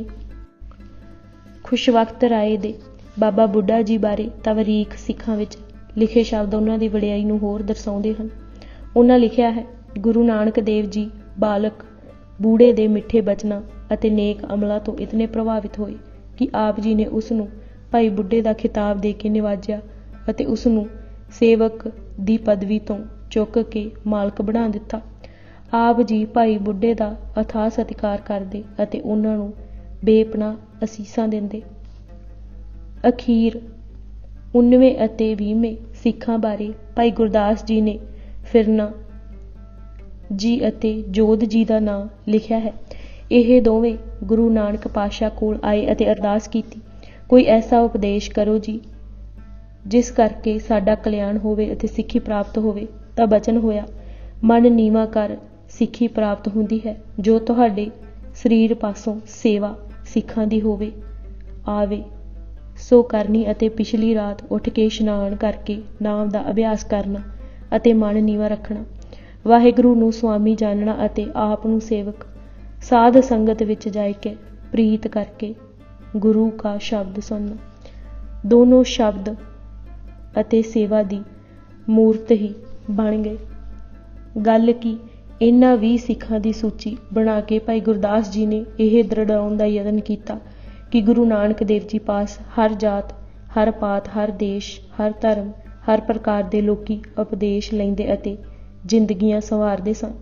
ਇਹ ਸਿੱਖ ਉਹਨਾਂ ਚਿੰਨ ਮਾਤਰ ਹੀ ਚੁਣੇ ਸਨ। ਇੱਕ ਢੰਗ ਨਾਲ ਗੁਰੂ ਨਾਨਕ ਦੇਵ ਜੀ ਦੇ ਉਪਦੇਸ਼ ਦਾ ਸਾਰਾਂਸ਼ ਵੀ ਦੇ ਗਏ ਹਨ। ਇੱਕ ਵਾਰੀ ਇੱਕ ਨੇ ਪੁੱਛਿਆ ਵੀ ਕਿ ਤੁਹਾਡੇ ਸ਼ਬਦ ਦੇ ਆਦ ਵਿੱਚ ਹਮੇਸ਼ਾ ਇੱਕ ਓਂਕਾਰ ਸਤਨਾਮ ਕਿਉਂ ਲਿਖਿਆ ਹੁੰਦਾ ਹੈ? ਗੁਰੂ ਜੀ ਨੇ ਉੱਤਰ ਦਿੰਦੇ ਫਰਮਾਇਆ ਕਿ ਉਸ ਇੱਕ ਨੂੰ ਸ਼ਬਦ ਰਾਹੀਂ ਸਾਕਾਰ ਕੀਤਾ ਜਾ ਸਕਦਾ ਹੈ। ਉਸ ਦੀ ਹਜ਼ੂਰੀ ਦੇ ਪ੍ਰਕਾਸ਼ ਨਾਲ ਚਾਨਣ ਹੀ ਚਾਨਣ ਹੋ ਜਾਂਦਾ ਹੈ। ਨਾਮ ਸਭ ਦੇਵਤਿਆਂ ਦਾ ਦੇਵ ਹੈ। ਕੋਈ ਦੁਰਗਾ ਪ੍ਰਸੰਨ ਕਰਦਾ ਹੈ, ਕੋਈ ਸ਼ਿਵ ਗਣੇਸ਼ ਨੂੰ ਅਤੇ ਕੋਈ ਹੋਰ ਦੇਵਤਿਆਂ ਨੂੰ, ਪਰ ਗੁਰੂ ਦੇ ਸਿੱਖ ਨਾਮ ਨੂੰ ਹੀ ਪੂਜਦੇ ਹਨ ਅਤੇ ਉਹਨਾਂ ਦੀ ਮੁਕਤੀ ਦੇ ਰਾਹ ਵਿੱਚ ਸਭ ਮੁਸ਼ਕਲਾਂ ਦੂਰ ਹੋ ਜਾਂਦੀਆਂ ਹਨ। ਇਸ ਲਈ ਇੱਕ ਓਂਕਾਰ ਸਤਨਾਮ ਸਾਰੀਆਂ ਰਚਨਾਵਾਂ ਦੇ ਆਦਿ ਵਿੱਚ ਲਿਖਿਆ ਜਾਂਦਾ ਹੈ। ਇੱਕ ਸੰਨਿਆਸੀ ਨੇ ਜਦ ਜੀਵਨ ਜੁਗਤ ਪੁੱਛੀ ਤਾਂ ਆਪ ਜੀ ਨੇ ਕਿਹਾ, ਸਾਡਾ ਧਰਮ ਹੈ ਜਗਤ ਦੀ ਸਭ ਵਰਤਨ ਰੱਖਣੀ, ਪਰ ਕਿਸੇ ਵਸਤੂ ਨੂੰ ਆਪਣਾ ਨਾ ਜਾਣਨਾ। ਜਗਿਆਸਾ ਵਾਹਿਗੁਰੂ ਦੇ ਨਾਮ ਦੀ ਰੱਖਣੀ ਇੱਕ ਇੱਕ ਹੈ ਅਤੇ ਜਦ ਦੋ ਦੋ ਹੋ ਜਾਣ ਤਾਂ ਸਾਧ ਸੰਗਤ ਹੈ ਅਤੇ ਜੇ 4 ਜਾਂ 5 ਤੋਂ ਵੱਧ ਹੋ ਜਾਣ ਤਾਂ ਪਰਮੇਸ਼ਵਰ ਦਾ ਰੂਪ ਹੁੰਦੇ ਹਨ। ਸੰਨਿਆਸੀ ਕਾਹਦਾ ਜੋ ਅੰਨ ਧਨ ਲਈ ਭਟਕਦਾ ਫਿਰੇ। ਕਰਤਾਰਪੁਰ ਹੀ 12 ਮਾਹ ਤੁਖਾਰੀ ਰਾਗ ਵਿੱਚ ਲਿਖ ਕੇ ਆਪ ਜੀ ਨੇ ਭਲਾਂ ਦੇ ਸਿਧਾਂਤ ਨੂੰ ਉਜਾਗਰ ਕੀਤਾ। ਜਿੱਥੇ 12 ਮਾਹਾਂ ਵਿੱਚ ਕੁਦਰਤ ਚਿਤਰਨ ਵਿੱਚ ਕਮਾਲ ਕੀਤਾ ਹੈ, ਉੱਥੇ ਦਾਰਸ਼ਨਿਕ ਵਿਚਾਰ ਵੀ ਬੜੇ ਸੁਖਾਲੇ ਢੰਗ ਨਾਲ ਦੇ ਗਏ ਹਨ। ਆਰੰਭ ਵਿੱਚ ਜਦ ਤੂੰ ਸੁਣ ਕਿਰਤ ਕਰਮਾ ਪੂਰਬ ਕਮਾਇਆ, ਸਿਰ ਸਿਰ ਸੁਖ ਸਹਮਾ ਦੇ ਸੂ ਤੂੰ ਭਲਾ। ਹਰ ਰਚਨਾ ਤੇਰੀ ਕਿਆ ਗਤ ਮੇਰੀ, ਹਰ ਬਿਨ ਘੜੀ ਨ ਜੀਵਾਂ। ਪ੍ਰੀਏ ਬਾਜ ਦੁਹੇਲੀ ਕੋਈ ਨ ਬੇਲੀ, ਗੁਰਮੁਖ ਅੰਮ੍ਰਿਤ ਪੀਵਾਂ। ਲਿਖਦੇ ਹਨ ਤਾਂ ਸਿੱਖੀ ਦੇ ਮੂਲ ਸਿਧਾਂਤ ਨਦਰ, ਰਜਾ, ਨਿਮਰਤਾ ਤੇ ਰੋਸ਼ਨੀ ਪਾ ਕੇ ਭਰਮ ਕੱਟਣ ਦਾ ਵੱਲ ਦੱਸ ਕੇ ਹਰੀ ਨਾਲ ਮਿਲਾਪ ਦਾ ਰਾਹ ਗੁਰਮੁਖ ਅਤੇ ਅੰਮ੍ਰਿਤ ਪੀਣਾ ਦਰਸਾ ਜਾਂਦੇ ਹਨ। ਠੀਕ ਲਿਖਿਆ ਸੀ ਸ਼ਬਦਾਰਥ ਦੇ ਰਚਨਹਾਰਿਆਂ ਨੇ ਕਿ ਤੁਖਾਰੀ ਦਾ 12 ਮਾਹ ਪੜ੍ਹਨ ਉਪਰੰਤ ਇੱਕ ਝੁੰਝਣੀ ਛਿੜ ਜਾਂਦੀ ਹੈ। ਨਨਕਾਣਾ ਸਾਹਿਬ ਦਾ ਚਿੱਤਰ ਮੂਰਤੀਮਾਨ ਹੋ ਜਾਂਦਾ ਹੈ। ਗੁਰੂ ਨਾਨਕ ਦੇਵ ਜੀ ਦੇ ਉਪਦੇਸ਼ਾਂ ਦਾ ਸਾਰਾਂਸ਼। ਇਹ ਵੀ ਯੋਗ ਰਹੇਗਾ ਕਿ ਹੁਣ ਗੁਰੂ ਨਾਨਕ ਦੇਵ ਜੀ ਦੇ ਉਪਦੇਸ਼ਾਂ ਦਾ ਸਾਰਾਂਸ਼ ਥੋੜ੍ਹੇ ਜਿਹੇ ਸ਼ਬਦਾਂ ਵਿੱਚ ਦੇਖ ਲਿਆ ਜਾਏ, ਕਿਉਂਕਿ ਜੋ ਕਰਤਾਰਪੁਰ ਕਿਹਾ ਅਤੇ ਕੀਤਾ ਗਿਆ ਉਹ ਹੀ ਗੁਰੂ ਨਾਨਕ ਦੇਵ ਜੀ ਦਾ ਉਪਦੇਸ਼ ਅਤੇ ਆਦਰਸ਼ ਸੀ। ਮੁਹਸਨ ਫਾਨੀ ਨੇ ਇਸੇ ਲਈ ਦਬਿਸਤਾਨ ਮਹਾਜਬ ਵਿੱਚ ਲਿਖਿਆ ਹੈ ਕਿ ਜੋ ਨਾਨਕ ਦੇ ਰਾਹ ਟੁਰ ਪੈਂਦੇ ਹਨ ਉਹਨਾਂ ਨੂੰ ਕਰਤਾਰੀ ਕਿਹਾ ਜਾਂਦਾ ਹੈ। ਮੰਨਣ ਵਾਲੇ ਇੱਕ ਤਾਂ ਕਰਤਾਰ ਵਾਹਿਗੁਰੂ ਦੇ ਉਪਾਸਕ ਹੁੰਦੇ ਹਨ, ਦੂਜੇ ਕਰਤਾਰਪੁਰ ਦੀ ਮਰਿਆਦਾ ਹੀ ਆਪਣੇ ਨਗਰਾਂ ਅਤੇ ਜੀਵਨ ਵਿੱਚ ਨਿਭਾਉਂਦੇ ਸਨ। ਗੁਰੂ ਗੋਬਿੰਦ ਸਿੰਘ ਜੀ ਨੇ ਇਸੇ ਕਰਤਾਰੀ ਸੰਗਤ ਨੂੰ ਵਾਹਿਗੁਰੂ ਜੀ ਕਾ ਖਾਲਸਾ ਬਣਾਇਆ। ਜਿਸ ਫਸਲ ਨੂੰ ਗੁਰੂ ਗੋਬਿੰਦ ਸਿੰਘ ਜੀ ਘਰ ਲਿਆ ਰਹੇ ਸਨ ਉਸ ਦੀ ਬਿਜਾਈ ਗੁਰੂ ਨਾਨਕ ਜੀ ਨੇ ਹੀ ਕੀਤੀ ਸੀ। ਪਹਿਲੀ ਗੱਲ ਉਹਨਾਂ ਦੇ ਉਪਦੇਸ਼ਾਂ ਵਿੱਚ ਮੁੱਖ ਤੌਰ 'ਤੇ ਮਿਲੇਗੀ, ਉਹ ਹੈ ਹਰ ਬਿਨ ਜਲ ਬਲ ਜਾਓ, ਹਰੀ ਬਗੈਰ ਸਭ ਪਾਜ ਹੈ ਕੂੜ ਹੈ, ਤੁਧ ਬਾਜ ਕੂੜੋ ਕੂੜ ਉਹਨਾਂ ਦੀ ਮੁਹਾਰਨੀ ਹੈ। ਉਹ ਪਰਮਾਤਮਾ ਨੂੰ ਇੱਕ ਸਮਝਦੇ ਹਨ ਅਤੇ ਅਹਿਤਾਤ ਵਜੋਂ ਇੱਕ ਨਹੀਂ ਪਾਉਂਦੇ, ਸਗੋਂ ਹਿੰਦਕੇ ਵਾਲਾ ਇੱਕ ਪਾਉਂਦੇ ਹਨ। ਉਹ ਜਾਣਦੇ ਹਨ ਮਨੁੱਖੀ ਸੁਭਾਵਾਂ ਨੂੰ ਕਿ ਇਸ ਨੇ ਇੱਕ ਸ਼ਬਦ ਨੂੰ ਤੋੜ ਫੋੜ ਕੇ ਰੱਖ ਦੇਣਾ ਹੈ, ਜਿਵੇਂ ਅਸਾਂ ਵਾਹਿਗੁਰੂ ਨਾਲ ਕੀਤੀ। ਵਾਵੇ ਨੂੰ ਵਿਸ਼ਨੂੰ, ਹਾਹੇ ਨੂੰ ਹਰੀ, ਗੱਗੇ ਨੂੰ ਗੋਬਿੰਦ ਅਤੇ ਰਾਰੇ ਨੂੰ ਰਾਮ ਬਣਾ ਦਿੱਤਾ। ਇਸ ਲਈ ਉਹਨਾਂ ਹਿੰਦਸੇ ਵਾਲਾ ਇੱਕ ਪਾਇਆ। ਪ੍ਰਭੂ ਦਾ ਕੋਈ ਬਦਲ ਨਹੀਂ। ਪ੍ਰਭੂ ਕਿਸੇ ਨੂੰ ਅਵਤਾਰ ਬਣਾ ਕੇ ਨਹੀਂ ਭੇਜਦਾ। ਸਾਰੀਆਂ ਸ਼ਕਤੀਆਂ ਦਾ ਮੂਲਕ ਉਹ ਆਪ ਹੀ ਹੈ। ਅੱਖਰਾਂ ਦੇ ਅਰਥ ਤਾਂ ਬਦਲ ਸਕਦੇ ਹਨ, ਪਰ ਇੱਕ ਨਹੀਂ ਬਦਲ ਸਕਦਾ। ਉਹ ਸ਼ੂਨਯ ਵੀ ਨਹੀਂ। ਉਹ ਹੈ ਤੇ ਸਦਾ ਹੈ। ਉਸ ਦੇ ਟਾਕਰੇ ਤੇ ਵੀ ਕੋਈ ਡਰ ਜਾਂ ਸ਼ੈਤਾਨ ਨਹੀਂ। ਉਹ ਆਪੇ ਹੀ ਆਪ ਹੈ। ਆਦਿ ਸੱਚ, ਜੁਗਾਦ ਸੱਚ, ਹੈ ਵੀ ਸੱਚ, ਨਾਨਕ ਹੋਸੀ ਵੀ ਸੱਚ। ਸਿੱਖੀ ਦਾ ਮੂਲ ਮੰਤਰ ਵੀ ਹੈ ਅਤੇ ਸੁਖਮਨੀ ਵੀ। ਫਿਰ ਮੂਲ ਮੰਤਰ ਵਿੱਚ ਹੀ ਉਹਨਾਂ ਸਭ ਪੱਖਾਂ ਦੀ ਵਿਆਖਿਆ ਕਰ ਦਿੱਤੀ, ਜਿਸ ਨੂੰ ਦਰਸ਼ਨ ਸਮਝਣ ਲਈ ਤਰਲੇ ਲੈ ਰਿਹਾ ਹੈ। ਇੱਕ ਦੇ ਪਿੱਛੇ ਉਹ ਅਤੇ ਫਿਰ ਇਹ ਦਰਸਾਉਂਦੇ ਹਨ ਕਿ ਉਹ ਹਰ ਸ਼ਬਦ ਵਿੱਚ ਸਮਾਇਆ ਹੈ ਅਤੇ ਸਦਾ ਹੈ, ਲਗਾਤਾਰ ਹੈ। ਫਿਰ ਗੌਰ ਨਾਲ ਦੇਖਿਆ ਜਾਏ ਤਾਂ ਇੱਕ ਓਂਕਾਰ ਤਿੰਨ ਵਿਦਿਆ ਦਾ ਸੰਗਮ ਹੈ, ਜਾਂ ਸਾਰੀਆਂ ਵਿਦਿਆ ਉਸ ਵਿੱਚ ਆ ਜਾਂਦੀਆਂ ਹਨ। ਇੱਕ ਹਿੰਦਸੇ ਦਾ ਮੂਲ ਹੈ। ਊੜਾ ਅੱਖਰੀ ਵਰਣਮਾਲਾ ਦਾ, ਰੇਖਾ ਗਣਿਤ ਦਾ ਹੈ। ਇੱਕ ਓਂਕਾਰ ਸਾਰੇ ਗਿਆਨ ਜਪ ਦਾ ਮੂਲ ਹੈ। ਸਤਨਾਮ ਲਿਖਣ ਦਾ ਭਾਵ ਸੀ ਕਿ ਉਹ ਭਰਮ ਨਹੀਂ, ਭ੍ਰਾਂਤੀ ਨਹੀਂ, ਭੁਲੇਖਾ ਨਹੀਂ, ਸਗੋਂ ਸੱਚਾਈ ਹੈ। ਜਦ ਉਹਨਾਂ ਕਰਤਾਰ ਪੁਰਖ ਲਿਖਿਆ ਤਾਂ ਸ੍ਰਿਸ਼ਟੀ ਦੀ ਸਾਜਨਾ ਬਾਰੇ ਗੁਰੂ ਨਾਨਕ ਦੇਵ ਜੀ ਮੂਲ ਸਿਧਾਂਤ ਦੇ ਗਏ। ਵਾਹਿਗੁਰੂ ਢਾਹੂ ਪੁਰਖ ਨਹੀਂ, ਕਰਤਾ ਹੈ। ਗੁਰਮਤਿ ਉਸਾਰੂ ਹੈ, ਢਾਊ ਨਹੀਂ। ਫਿਰ ਜਦ ਉਹਨਾਂ ਨਿਰਭਉ ਅਤੇ ਨਿਰਵੈਰ ਦੇ ਸ਼ਬਦ ਲਿਖੇ ਤਾਂ ਉਹਨਾਂ ਦਾ ਵਿਚਾਰ ਸੀ ਕਿ ਐਸਾ ਸਮਾਜ ਹੋਵੇ ਜਿਸ ਵਿੱਚ ਨਾ ਕੋਈ ਡਰੇ ਅਤੇ ਨਾ ਡਰਾਵੇ। ਹਲੇਮੀ ਰਾਜੇ ਉਹਨਾਂ ਦਾ ਨਿਸ਼ਾਨਾ ਸੀ। ਫਿਰ ਜਦ ਅਕਾਲ ਮੂਰਤ ਪਾਇਆ ਤਾਂ ਉਹ ਖੂਬਸੂਰਤੀ ਦਾ ਚਿੱਤਰ ਖਿੱਚ ਰਹੇ ਸਨ। ਖੂਬਸੂਰਤੀ ਸਰੀਰ ਵਿੱਚ ਨਹੀਂ, ਆਤਮਾ ਵਿੱਚ ਹੈ। ਗੁਰੂ ਗੋਬਿੰਦ ਸਿੰਘ ਜੀ ਦਾ ਬਚਨ ਹੀ ਸਰਬ ਕਾਲ ਸਰਬ ਠਿਓਰ ਏਕ ਹੀ ਲਗਤ ਹੋ ਗੁਰਮਤਿ ਵਿਚਾਰਧਾਰਾ ਦੀ ਵਿਆਖਿਆ ਹੈ। ਫਿਰ ਜਦ ਉਹਨਾਂ ਅਜੂਨੀ ਸਾਹਿਬ ਲਿਖਿਆ ਤਾਂ ਇਸ ਦਾ ਭਾਵ ਸੀ ਕਿ ਹਰ ਪੱਖੋਂ ਸੁਤੰਤਰਤਾ ਚਾਹੀਦੀ ਹੈ। ਸਿੱਖ ਕਿਸੇ ਦਾ ਗੁਲਾਮ ਨਹੀਂ, ਉਹ ਆਪਣੀ ਸ਼ਕਤੀ ਦਾ ਮਾਲਕ ਹੈ। ਅਤੇ ਜਦ ਗੁਰਪ੍ਰਸਾਦ ਲਿਖਿਆ ਤਾਂ ਉਹ ਕਹਿਣਾ ਚਾਹੁੰਦੇ ਸਨ ਕਿ ਸਿੱਖ ਦੇ ਹਰ ਕਰਮ ਵਿੱਚ ਪ੍ਰਸਾਦ ਹੋਵੇ, ਦੇਣਾ ਹੋਵੇ, ਲੈਣਾ ਨਹੀਂ। ਪ੍ਰਸਾਦ ਦੇ ਹੋਰ ਅਰਥ ਸਹਿਜ ਅਤੇ ਸੁਚੱਜਤਾ ਵੀ ਹੈ। ਬਸ ਇੱਕ ਓਂਕਾਰ ਸਿੱਖ ਫਿਲਾਸਫੀ ਹੈ। ਸਤਨਾਮ ਧਰਮ ਹੈ। ਕਰਤਾ ਪੁਰਖ ਜੀਵਨ ਨਜ਼ਰੀਆ ਹੈ।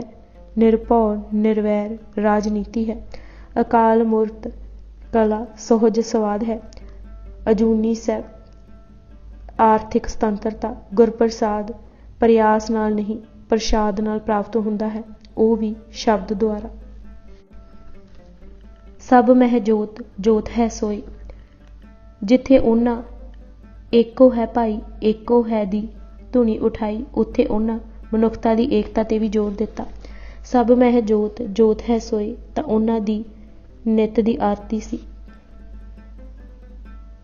ਉਹਨਾਂ ਜਿੱਥੇ ਪ੍ਰਭੂ ਦੀ ਆਰਤੀ ਗਗਨ ਮਹਿ ਥਾਲ ਰਵਚੰਦ ਦੀਪਕ ਬਣਾ ਕੇ ਉਤਾਰਦੇ ਹਨ ਤਾਂ ਉੱਥੇ ਉਹ ਸਹਿਸ ਤਵ ਨੈਣ ਨਨ ਨੈਣ ਹੈ ਤੋਹੇ ਕੋ ਆਖ ਕੇ ਸਰਬ ਜੀਆਂ ਦੀ ਏਕਤਾ ਵੀ ਪ੍ਰਗਟਾਉਂਦੇ ਹਨ। ਮਨੁੱਖ ਵਿੱਚ ਵਿਤਕਰਾ ਇਸੇ ਕਰਕੇ ਹੈ ਕਿਉਂਕਿ ਅਜੇ ਤੱਕ ਮਨੁੱਖ ਅਤੇ ਵਾਹਿਗੁਰੂ ਦਾ ਸੰਬੰਧ ਹੀ ਨਹੀਂ ਜਾਣਿਆ ਜਾ ਸਕਿਆ। ਉਹਨਾਂ ਦੀ ਨਜ਼ਰ ਵਿੱਚ ਇਹ ਸੋਚਣੀ ਫਕੜ ਤੁੱਲ ਹੈ ਕਿ ਕੋਈ ਮਨੁੱਖ ਊਚ ਹੈ ਤੇ ਕੋਈ ਨੀਚ, ਸਭ ਉੱਤੇ ਇੱਕੋ ਛਾਂ ਹੈ, ਇੱਕੋ ਹੀ ਸਾਇਆ ਹੈ। ਫਿਰ ਉਹਨਾਂ ਧਰਮ ਖਿਆਲਾਂ ਦੀ ਏਕਤਾ ਤੇ ਵੀ ਜ਼ੋਰ ਦਿੱਤਾ ਹੈ। इस विच कोई शक नहीं कि धर्म शास्त्रां की व्याख्या करन वाले ਵੱਖ-ਵੱਖ दृष्टिकोण दर्शाउंदे हन, पर निशाना सब दा इक्को है। राग गौड़ी विच गुरु नानक देव जी फरमाउंदे हन, राह दोवेह खसम इक्को जान। ਇਹ ही कारण है ਉਹ परमात्मा की उपमा करदे इस्लामी ਜਾਂ हिंदवी उपमावां नूं निझक वरत जांदे हन। अल्लाह अलख अगम कादर करनहार करीम सब दुनी आवण जावणी मुकाम एक रहीम। जिथे उन्हां जात जन्म जिसम दे एक होण दी गल कही, उत्थे जिनस दे वखरेवें भी मुकाउण ते जोर दिता। जो लोग यह प्रचारते हैं कि औरत एक मज़ेदार गलती है, निंदनीय है, नामुकम्मल वस्तु है, उन्हां नूं टोकदे कहा, अजीब है तुहाडी मंतक कि जो कथित नह कलंकी राजान नूं पैदा करे ओह तां कलंकनी, पर जिस भांडे तो ओह राजा उपजिया ओह नह कलंक। सो क्यों मंदा आखिए जित जमे राजान, औरत तां सबो संजम दे बंदे एक दा चिन्ह है। भंड होवे बंधान। भाई गुरदास जी इसलिए गुरु नानक देव जी नूं जगत गुरु कहते हैं। 4 वर्णा का उपदेश शह दर्शन सब सेवक सेओ, जगत गुरु गुरु नानक देव। सियासी तौर ते ओह ऊच नीच राजा प्रजा हाकम अते हजूर दी वंड नूं ही ठीक नहीं सन समझदे। इस विच कोई शक नहीं कि जो हिंदुस्तान यह सुन रहा सी राजा नह कलंकी है, उस नूं संबोधन करके आख्या कि राजे शी हो गए हैं अते उन्हां दे कर्मचारी कुत्ते। राजे शी मुकदम कीते। कौन कहता है कि राजे कदे गलती नहीं करते? उन्हां दियां गलतियां दी सज़ा तां असीं भुगत रहे हाँ। जद मुगल पठानां दी लड़ाई हुई तां मुगल जित गए, क्योंकि ओह तोपां घोड़ियां नाल लैस हो के आए सन। ਇਹ पठान शाह जो सुते हुए सन एक हमला भी ना सहार सके। गुरु नानक देव जी तां एक परमात्मा दी बादशाहत विच यकीन रखते सन। एको हुक्म वरते सब लोए उन्हां दा फरमान है। उस बादशाहत विच कोई राजा प्रजा जां कोई दूजा हुक्म देने वाला नहीं। रैयत राजे कहाँ सबाए दोहें अंतर सो जासी, कहत नानक गुर सच्चे की पौड़ी रहसी अलख निवासी। गुरु नानक देव जी यही ही चाहते सन कि आदल इंसाफ करे, जालम जुल्म ना कर सकन, कोई किसी नूं जोर नाल जख्मी ना करे अते राज सारिਆਂ ਲਈ होवे जिस विच शोर शराबे नूं कोई थां ना होवे। एक छत राज कमावदा दुश्मन दूत ना शोर शराबा, आदल अदल चलाइंदा जालम जुल्म ना जोर जराबा। जाहर पीर जगत गुरु बाबा। जिंदगी ओह ही है जो अणख वाली है, विचों अणख ही निकल गई तां कुछ भी पैदा नहीं होण लगा। आसा दी वार विच 11वीं पौड़ी दे नाल लगदे पहले श्लोक विच फरमाउंदे हन, बीजो बीज पत लै गए अब क्यों उगावें दाल। अते फिर मांझ राग दी वार विच उचारदे हन, जे जीवे पत लथ जाए सब हराम जेता किछ खाए। किन्नी कुछ दलेरी ओह सिखां विच अपने तन ते तसीहे लैके भर रहे हन। उन्हां दा प्रमाण मांझ राग दे श्लोक हन, जिन्हां विच ओह लिखदे हन, जे देहें दुख लाइए पाप गरह दोहें राह, रत पीने राजे सिरे ऊपर रखिए एवें जपे भाऊ, भी तू है सलाहण आखण लहे न जाओ। संगत। गुरु नानक देव जी जिथे जाते सन उत्थे संगतां स्थापना करते सन। संगतां भावें कई प्रकार दीयां हुंदियां सन, पर हुंदियां सारियां संगतां ही सन, जिवें पक्की संगत, हजूरी संगत, बड़ी संगत जां छोटी संगत। संगत बनाउणी अते धर्मशाल उसारना उन्हां दा मुख मंतव लगदा सी। साधु ना चले जमात हिंदुस्तान सुन सुन के अक गया सी। बाबे दा इनकलाब ही है कि उसने साधुआं दी ही संगत साध संगत बनाई। ਦੂਜੇ ਵਾਹਿਗੁਰੂ ਪ੍ਰਾਪਤੀ ਦੇ ਕਈ ਰਾਹ ਪ੍ਰਚਲਿਤ ਸਨ। ਇੱਕ ਕਰਮ ਦਾ, ਦੂਜਾ ਗਿਆਨ ਦਾ। ਜਿਵੇਂ ਨਦੀ ਨੂੰ ਪਾਰ ਕਰਨ ਦੇ ਦੋ ਰਾਹ ਹਨ, ਜਾਂ ਛਾਲ ਮਾਰ ਪਾਰ ਹੋਏ ਜਾਏ ਜਾਂ ਤਰ ਲੰਘਿਆ ਜਾਏ, ਇਸੇ ਤਰ੍ਹਾਂ ਸੰਸਾਰ ਸਮੁੰਦਰ ਤੋਂ ਪਾਰ ਹੋਣ ਦੇ ਦੋ ਰਾਹ ਹਨ। ਇੱਕ ਕਰਮ ਯੋਗ ਦਾ, ਜਾਂ ਛਾਲ ਮਾਰ ਪਾਰ ਹੋਣ ਦਾ, ਦੂਜਾ ਗਿਆਨ ਦਾ, ਤਰ ਨਿਕਲਣ ਦਾ। ਤੀਜਾ ਰਾਹ ਹੈ ਇੱਕ ਪੁਲ ਬਣਾ ਦਿੱਤਾ ਜਾਏ ਜਾਂ ਬੇੜੀ ਰੱਖ ਦਿੱਤੀ ਜਾਏ। ਗੁਰੂ ਨਾਨਕ ਦੇਵ ਜੀ ਨੇ ਸਾਧ ਸੰਗਤ ਦਾ ਪੁਲ ਅਤੇ ਸੰਗਤ ਰੂਪੀ ਤੁਲਹਾ ਬੇੜੀ ਬਣਾਈ। ਹਰ ਕੋਈ ਸਾਧ ਸੰਗਤ ਰਾਹੀਂ ਪਾਰ ਹੋ ਸਕਦਾ ਹੈ। ਗੁਰੂ ਨਾਨਕ ਦੇਵ ਜੀ ਜਾਣਦੇ ਸਨ ਕਿ ਸੰਸਾਰ ਤੋਂ ਦੂਰ ਬੈਠਾ ਯੋਗੀ ਵਿਕਾਰਾਂ ਦੀ ਇੱਕ ਚੋਟ ਵੀ ਨਹੀਂ ਸਹਾਰ ਸਕਦਾ। ਗਿਆਨ ਅਹੰਕਾਰ ਪੈਦਾ ਕਰਨ ਦਾ ਕਾਰਨ ਬਣਦਾ ਹੈ। ਅਹੰਕਾਰ ਅਤੇ ਵਿਕਾਰ ਦੋਵੇਂ ਹੀ ਵਾਹਿਗੁਰੂ ਦੇ ਵਿਰੋਧੀ ਹਨ। ਤੀਜੇ ਗੁਰੂ ਨਾਨਕ ਦੇਵ ਜੀ ਵਿਅਕਤੀਗਤ ਭਾਵਾਂ ਨੂੰ ਚੰਗਾ ਨਹੀਂ ਸਨ ਸਮਝਦੇ।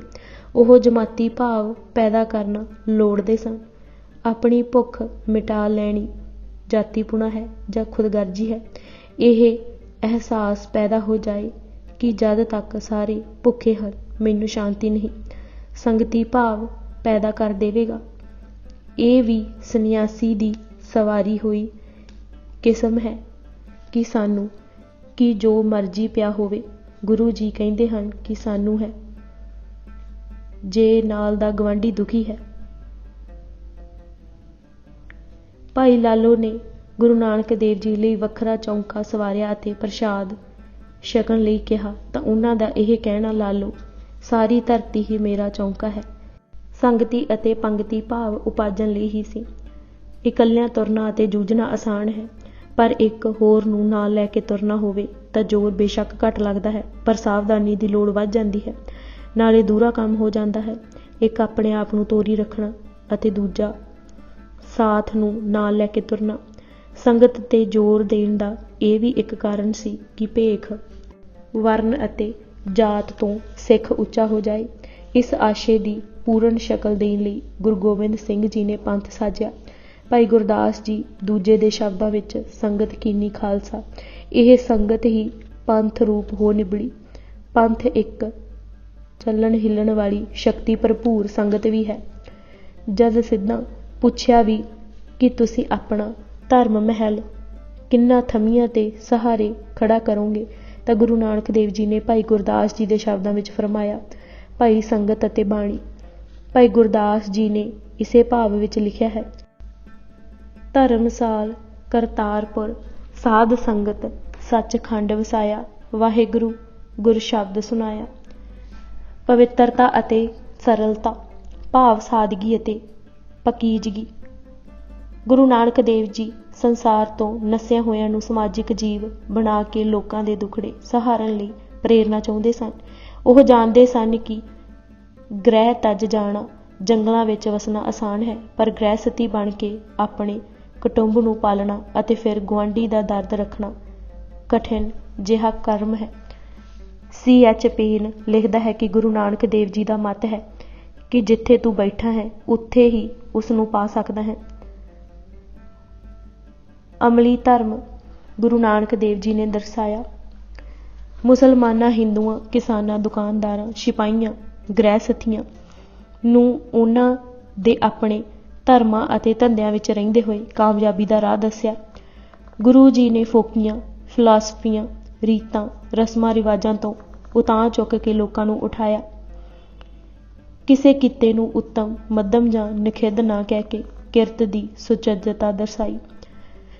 ਖੇਤੀ ਕਰਦਿਆਂ ਵੀ ਮਨ ਕਾਬੂ ਕਰਨ ਦੀ ਲੋੜ ਹੈ। ਚਾਕਰੀ ਕਰਦਿਆਂ ਵੀ ਚਿੱਤ ਲਗਾਉਣਾ ਪੈਂਦਾ ਹੈ। ਦੁਕਾਨਦਾਰੀ ਕਰਦਿਆਂ ਵੀ ਸਾਵਧਾਨੀ ਅਤੇ ਚੇਤਨਾ ਦੀ ਲੋੜ ਹੈ, ਅਤੇ ਵਪਾਰ ਕਰਦਿਆਂ ਤਾਂ ਸਦਾ ਜਾਗਤ ਜਾਂ ਸੁਚੇਤ ਹੋਣ ਦੀ। ਕਿਸਾਨ ਜੇ ਵਤਰ ਪਏ ਅਤੇ ਆਲਸ ਕਰ ਸੁੱਤਾ ਰਵੇ ਤਾਂ ਵੀ ਮਰਿਆ, ਅਤੇ ਵਪਾਰੀ ਜੇ ਦੂਜੀ ਮੰਡੀ ਦਾ ਭਾਅ ਜਾਣੇ ਬਗੈਰ ਮਾਲ ਲੁਟਾਈ ਜਾਏ ਤਾਂ ਵੀ ਮਰਿਆ। ਜੇ ਮਨ ਹਾਲੀ ਕਿਰਸਾਨੀ ਕਰਨੀ, ਸਰਮ ਪਾਣੀ, ਤਨ ਖੇਤ ਦੀ ਲੋੜ ਹੈ ਤਾਂ ਸੁਣ ਸਾਸਤ ਸੌਦਾਗਰੀ, ਸਤ ਘੋੜੇ ਲੈ ਚੱਲ ਦੀ ਵੀ ਅਵਸ਼ਕਤਾ ਹੈ। ਉਹਨਾਂ ਦਾ ਮੁੱਖ ਵਾਕ ਸੀ, ਖੇਤੀ ਵਣਜ ਨਾਵੇ ਕੀ ਓਟ। ਖੇਤੀ ਜਾਂ ਵਪਾਰ ਕਰਦੇ ਵੀ ਨਾਮ ਖੱਟਿਆ ਜਾ ਸਕਦਾ ਹੈ। ਮੁਸਲਮਾਨਾਂ ਨੂੰ ਸੱਚ, ਹਲਾਲ, ਸਰਬੱਤ ਦਾ ਭਲਾ, ਨੀਅਤ ਸਾਫ਼ ਅਤੇ ਰੱਬ ਦੇ ਡਰ ਵਿੱਚ ਰਹਿਣ ਵਾਲੀਆਂ 5 ਨਮਾਜ਼ਾਂ ਦੱਸੀਆਂ। ਮੁਸਲਮਾਨ ਤਾਂ ਉਹ ਹੈ ਜਿਸ ਨੂੰ ਮਜ਼ਹਬ ਪਿਆਰਾ ਲੱਗੇ, ਧਰਮ ਦੀ ਅਗਵਾਈ ਵਿੱਚ ਟੁਰੇ, ਰੱਬ ਦੇ ਕੀਤੇ ਨੂੰ ਸਿਰ 'ਤੇ ਮੰਨੇ, ਕਾਦਰ ਨੂੰ ਸਭ ਕੁਝ ਕਰਨ ਵਾਲਾ ਜਾਣੇ ਅਤੇ ਬਦੀ ਮਿਟਾ ਦੇਵੇ, ਰੱਬ ਦੀ ਖਲਕਤ ਨਾਲ ਪਿਆਰ ਕਰੇ, ਕਾਫਰ ਕਿਸੇ ਨੂੰ ਨਾ ਆਖੇ। ਅਵਲ ਅੱਲਾ ਦੀਨ ਕਰ ਮਿੱਠਾ, ਮੁਸਲਮਾਨਾ ਮਾਲ ਮੁਸਾਵੇ, ਹੋਏ ਮੁਸਲਿਮ ਦੀਨ ਮੁਹਾਣੇ, ਮਰਨ ਜੀਵਨ ਕਾ ਭਰਮ ਚੁਕਾਵੇ, ਰੱਬ ਕੀ ਰਜਾਏ ਮੰਨੇ ਸਿਰ ਊਪਰ, ਕਰਤਾ ਮੰਨੇ ਆਪ ਗਵਾਵੇ, ਤਿਉ ਨਾਨਕ ਸਰਬ ਜੀਆਂ ਮਹਿਰਮਤ, ਹੋਏ ਤੈਂ ਮੁਸਲਮਾਨ ਕਹਾਵੇ। ਇਸੇ ਤਰ੍ਹਾਂ ਦਇਆ, ਸੰਤੋਖ, ਜੱਤ ਸੱਤ ਵਾਲਾ ਜੰਝੂ ਪਾਉਣ ਲਈ ਹਿੰਦੂ ਨੂੰ ਕਿਹਾ। ਜੇ ਦੋਵੇਂ ਮੁਸਲਮਾਨ ਅਤੇ ਹਿੰਦੂ ਪ੍ਰਤੀ ਉਪਦੇਸ਼ਾਂ ਵਿੱਚੋਂ ਉਹਨਾਂ ਦੇ ਚਿੰਨ੍ਹ ਕੱਢ ਦਿਓ ਤਾਂ ਹਰ ਇੱਕ ਲਈ ਇੱਕੋ ਹੀ ਉਪਦੇਸ਼ ਸੱਚ, ਹਲਾਲ, ਖੈਰ, ਸਬਰ, ਜੱਤ ਰਹਿ ਜਾਏਗਾ। ਸਦਾਚਾਰ ਪਰਖਣ ਵੇਲੇ ਜੰਝੂ ਪਾਉਣਾ ਜਾਂ ਨਮਾਜ਼ ਪੜ੍ਹਨ ਦੇ ਤਰਾਜੂ 'ਤੇ ਤੋਲਣਾ ਠੀਕ ਨਹੀਂ। ਗੁਰੂ ਜੀ ਨੇ ਆਪਣੇ ਉਪਦੇਸ਼ਾਂ ਨੂੰ ਨਾਮਦਾਨ, ਇਸ਼ਨਾਨ ਦ੍ਰਿੜ ਕਰਵਾਉਣਾ ਵੀ ਕਿਹਾ। ਨਾਮ ਦੇ ਅਰਥ ਹਨ ਰੱਬ ਵੱਲ ਮੂੰਹ, ਦਾਨ ਦੇ ਅਰਥ ਹਨ ਦੁਨੀਆ ਦਾ ਦਰਦ ਵੰਡਾਉਣਾ ਅਤੇ ਇਸ਼ਨਾਨ ਦੇ ਅਰਥ ਹਨ ਆਪੇ ਵੱਲ ਦੇਖਣਾ, ਆਪਣੀ ਸ਼ਖਸੀਅਤ ਸਵਾਰਨੀ। ਨਾਮਦਾਨ ਨਾਲ ਸਵਾਰੀ ਹੋਈ ਸ਼ਖਸੀਅਤ ਹੀ ਕਿਸੇ ਦਾ ਕੁਝ ਸਵਾਰ ਸਕੇਗੀ। ਪਿੱਛੋਂ ਦੇ ਸਿਆਣੇ ਸਾਖੀਕਾਰਾਂ ਨੇ ਗੁਰੂ ਮਹਾਰਾਜ ਦੇ ਉਪਦੇਸ਼ਾਂ ਨੂੰ ਕਿਰਤ ਕਰਨ, ਨਾਮ ਜਪਣ, ਵੰਡ ਛਕਣ ਵਿੱਚ ਸੰਕੁਚਵੇਂ ਢੰਗ ਨਾਲ ਦਰਸਾਉਣ ਦੀ ਕੋਸ਼ਿਸ਼ ਕੀਤੀ ਹੈ। ਡਾਕਟਰ ਮਜੀਬ ਦਾ ਖਿਆਲ ਹੈ ਕਿ ਇੰਨੀ ਸਾਦਾ, ਸਿੱਧੀ, ਸਪਸ਼ਟ ਅਤੇ ਸਰਬੰਗੀ ਵਿਆਖਿਆ ਇਸਲਾਮ ਵਿੱਚ ਢੂੰਡਿਆਂ ਵੀ ਨਹੀਂ ਮਿਲੇਗੀ। ਕਿਰਤ ਨੂੰ ਪਹਿਲ ਦੇਣੀ, ਨਾਮ ਨੂੰ ਵਿਚਕਾਰ ਰੱਖਣਾ ਅਤੇ ਵੰਡ ਛਕਣ ਨੂੰ ਪਿੱਛੇ ਅਤੇ ਨਾਮ ਦੇ ਸਹਾਰੇ ਰੱਖਣਾ ਹੀ ਸਿੱਖੀ ਦਾ ਮੂਲ ਸਿਧਾਂਤ ਦਰਸਾਉਂਦਾ ਹੈ। ਜਪੀਐ ਨਾਮ ਅੰਨ ਕੇ ਸਾਧ ਵੀ ਗੁਰਮਤਿ ਦਾ ਸਿਧਾਂਤ ਹੈ। ਨਾਨਕ ਨਾਮ ਚੜ੍ਹਦੀ ਕਲਾ, ਤੇਰੇ ਭਾਣੇ ਸਰਬੱਤ ਦਾ ਭਲਾ ਵੀ ਸਾਰੇ ਉਪਦੇਸ਼ਾਂ ਨੂੰ ਸਾਰੰਸ਼ ਰੂਪ ਵਿੱਚ ਦੇਣ ਦਾ ਯਤਨ ਹੈ। ਨਾਮ ਸੁਰਤ ਨੂੰ ਹੇਠਾਂ ਨਹੀਂ ਡਿੱਗਣ ਦੇਵੇਗਾ, ਸਦਾ ਚੜ੍ਹਦੀ ਕਲਾ ਵਿੱਚ ਲੈ ਜਾਏਗਾ। ਉੱਚੀ ਸੁਰਤ ਵਾਲਾ ਵਾਹਿਗੁਰੂ ਦੇ ਹਰ ਕਰਮ ਵਿੱਚ ਭਲਾ ਅਤੇ ਸ਼ੁਕਰ ਦੇਖੇਗਾ ਅਤੇ ਉਸ ਦੀ ਦ੍ਰਿਸ਼ਟੀ ਇੰਨੀ ਵਿਸ਼ਾਲ ਹੋ ਜਾਏਗੀ ਕਿ ਨਿੱਜੀ ਲਾਭ ਹਿੱਤ ਸੰਘਰਸ਼ ਨਹੀਂ ਕਰੇਗਾ, ਸਗੋਂ ਸੰਗਤ ਅਤੇ ਸਰਬੱਤ ਦੇ ਭਲੇ ਲਈ ਜੂਝੇਗਾ। ਬਸ ਇਹ ਆਖ ਸਕਦੇ ਹਾਂ ਕਿ ਗੁਰੂ ਨਾਨਕ ਦੇਵ ਜੀ ਅਤੇ ਉਹਨਾਂ ਦਾ ਧਰਮ ਸੱਚ, ਪ੍ਰੇਮ, ਅਣਖ ਅਤੇ ਆਜ਼ਾਦੀ ਦਾ ਰਾਖਾ ਹੈ ਅਤੇ ਉਸ ਲਈ ਜੂਝਦਾ ਹੈ। ਕਰਤਾਰਪੁਰ ਦਾ ਪ੍ਰਭਾਵ। ਕਰਤਾਰਪੁਰ ਦੀ ਮਰਿਆਦਾ ਸਮਝਣੀ ਕੋਈ ਸਹਿਲਾ ਕੰਮ ਨਹੀਂ। ਕਈ ਕਰਤਾਰਪੁਰ ਆਉਂਦੇ ਗੁਰੂ ਜੀ ਨੂੰ ਖੇਤੀ ਵਿੱਚ ਹਲ ਵਾਹੁੰਦਿਆਂ ਦੇਖ ਕੇ ਵਾਪਸ ਚਲੇ ਜਾਂਦੇ, ਕਈ ਗੁਰੂ ਜੀ ਨੂੰ ਗ੍ਰਹਿਸਤੀ ਦੇਖ ਕੇ ਨੱਕ ਚੜ੍ਹਾਉਂਦੇ। ਇਸ ਤਰ੍ਹਾਂ ਦੀਆਂ ਕਈ ਸਾਖੀਆਂ ਹੋਈਆਂ, ਪਰ ਇੱਕ ਸਾਖੀ ਖਾਸ ਧਿਆਨ ਮੰਗਦੀ ਹੈ। ਇੱਕ ਸਾਧੂਆਂ ਦੀ ਮੰਡਲੀ ਆਈ ਅਤੇ ਉਹਨਾਂ ਨੇ ਗੁਰੂ ਜੀ ਦੇ ਮਿੱਟੀ ਵਿੱਚ ਲਿਬੜੇ ਹੱਥ ਅਤੇ ਸੇਵਕਾਂ ਨੂੰ ਲੱਕੜਾਂ ਪਾੜਦੇ, ਲੰਗਰ ਤਿਆਰ ਕਰਦੇ ਦੇਖ ਕਿਹਾ, ਗੁਰੂ ਨਾਨਕ ਤੁਸਾਂ ਤਾਂ ਸਾਣ ਪਾਲ ਰੱਖੇ ਹਨ। ਗੁਰੂ ਨਾਨਕ ਦੇਵ ਜੀ ਨੇ ਉਸ ਦੇ ਪ੍ਰਸ਼ਨ ਦਾ ਉੱਤਰ ਦੇਣ ਦੀ ਥਾਵੇਂ ਉਸ ਟੋਲੀ ਦੇ ਮੁਖੀ ਨੂੰ ਕੁਝ ਦਿਨ ਹੋਰ ਟਿਕਣ ਲਈ ਕਿਹਾ। ਜਦ ਉਹ ਕੁਝ ਦਿਨ ਹੋਰ ਬਾਅਦ ਜਾਣ ਲੱਗੇ ਤਾਂ ਉਹਨਾਂ ਦੇ ਮੁਖੀ ਨੇ ਕਿਹਾ, ਨਾਨਕ ਜੀ ਤੁਸਾਂ ਤਾਂ ਇਨਸਾਨ ਪਾਲ ਰੱਖੇ ਹਨ। ਮਹਾਰਾਜ ਨੇ ਕੁਝ ਦਿਨ ਹੋਰ ਰਹਿਣ ਲਈ ਕਿਹਾ। ਜਦ ਉਹ ਫਿਰ ਜਾਣ ਦੀ ਤਿਆਰੀ ਕਰਕੇ ਜਾਣ ਲੱਗੇ ਤਾਂ ਕਹਿਣ ਲੱਗੇ, ਗੁਰੂ ਨਾਨਕ ਜੀ ਤੁਸਾਂ ਤਾਂ ਦੇਵਤੇ ਪਾਲ ਰੱਖੇ ਹਨ। ਮਹਾਰਾਜ ਨੇ ਕੁਝ ਚਿਰ ਹੋਰ ਟਿਕਣ ਲਈ ਕਿਹਾ।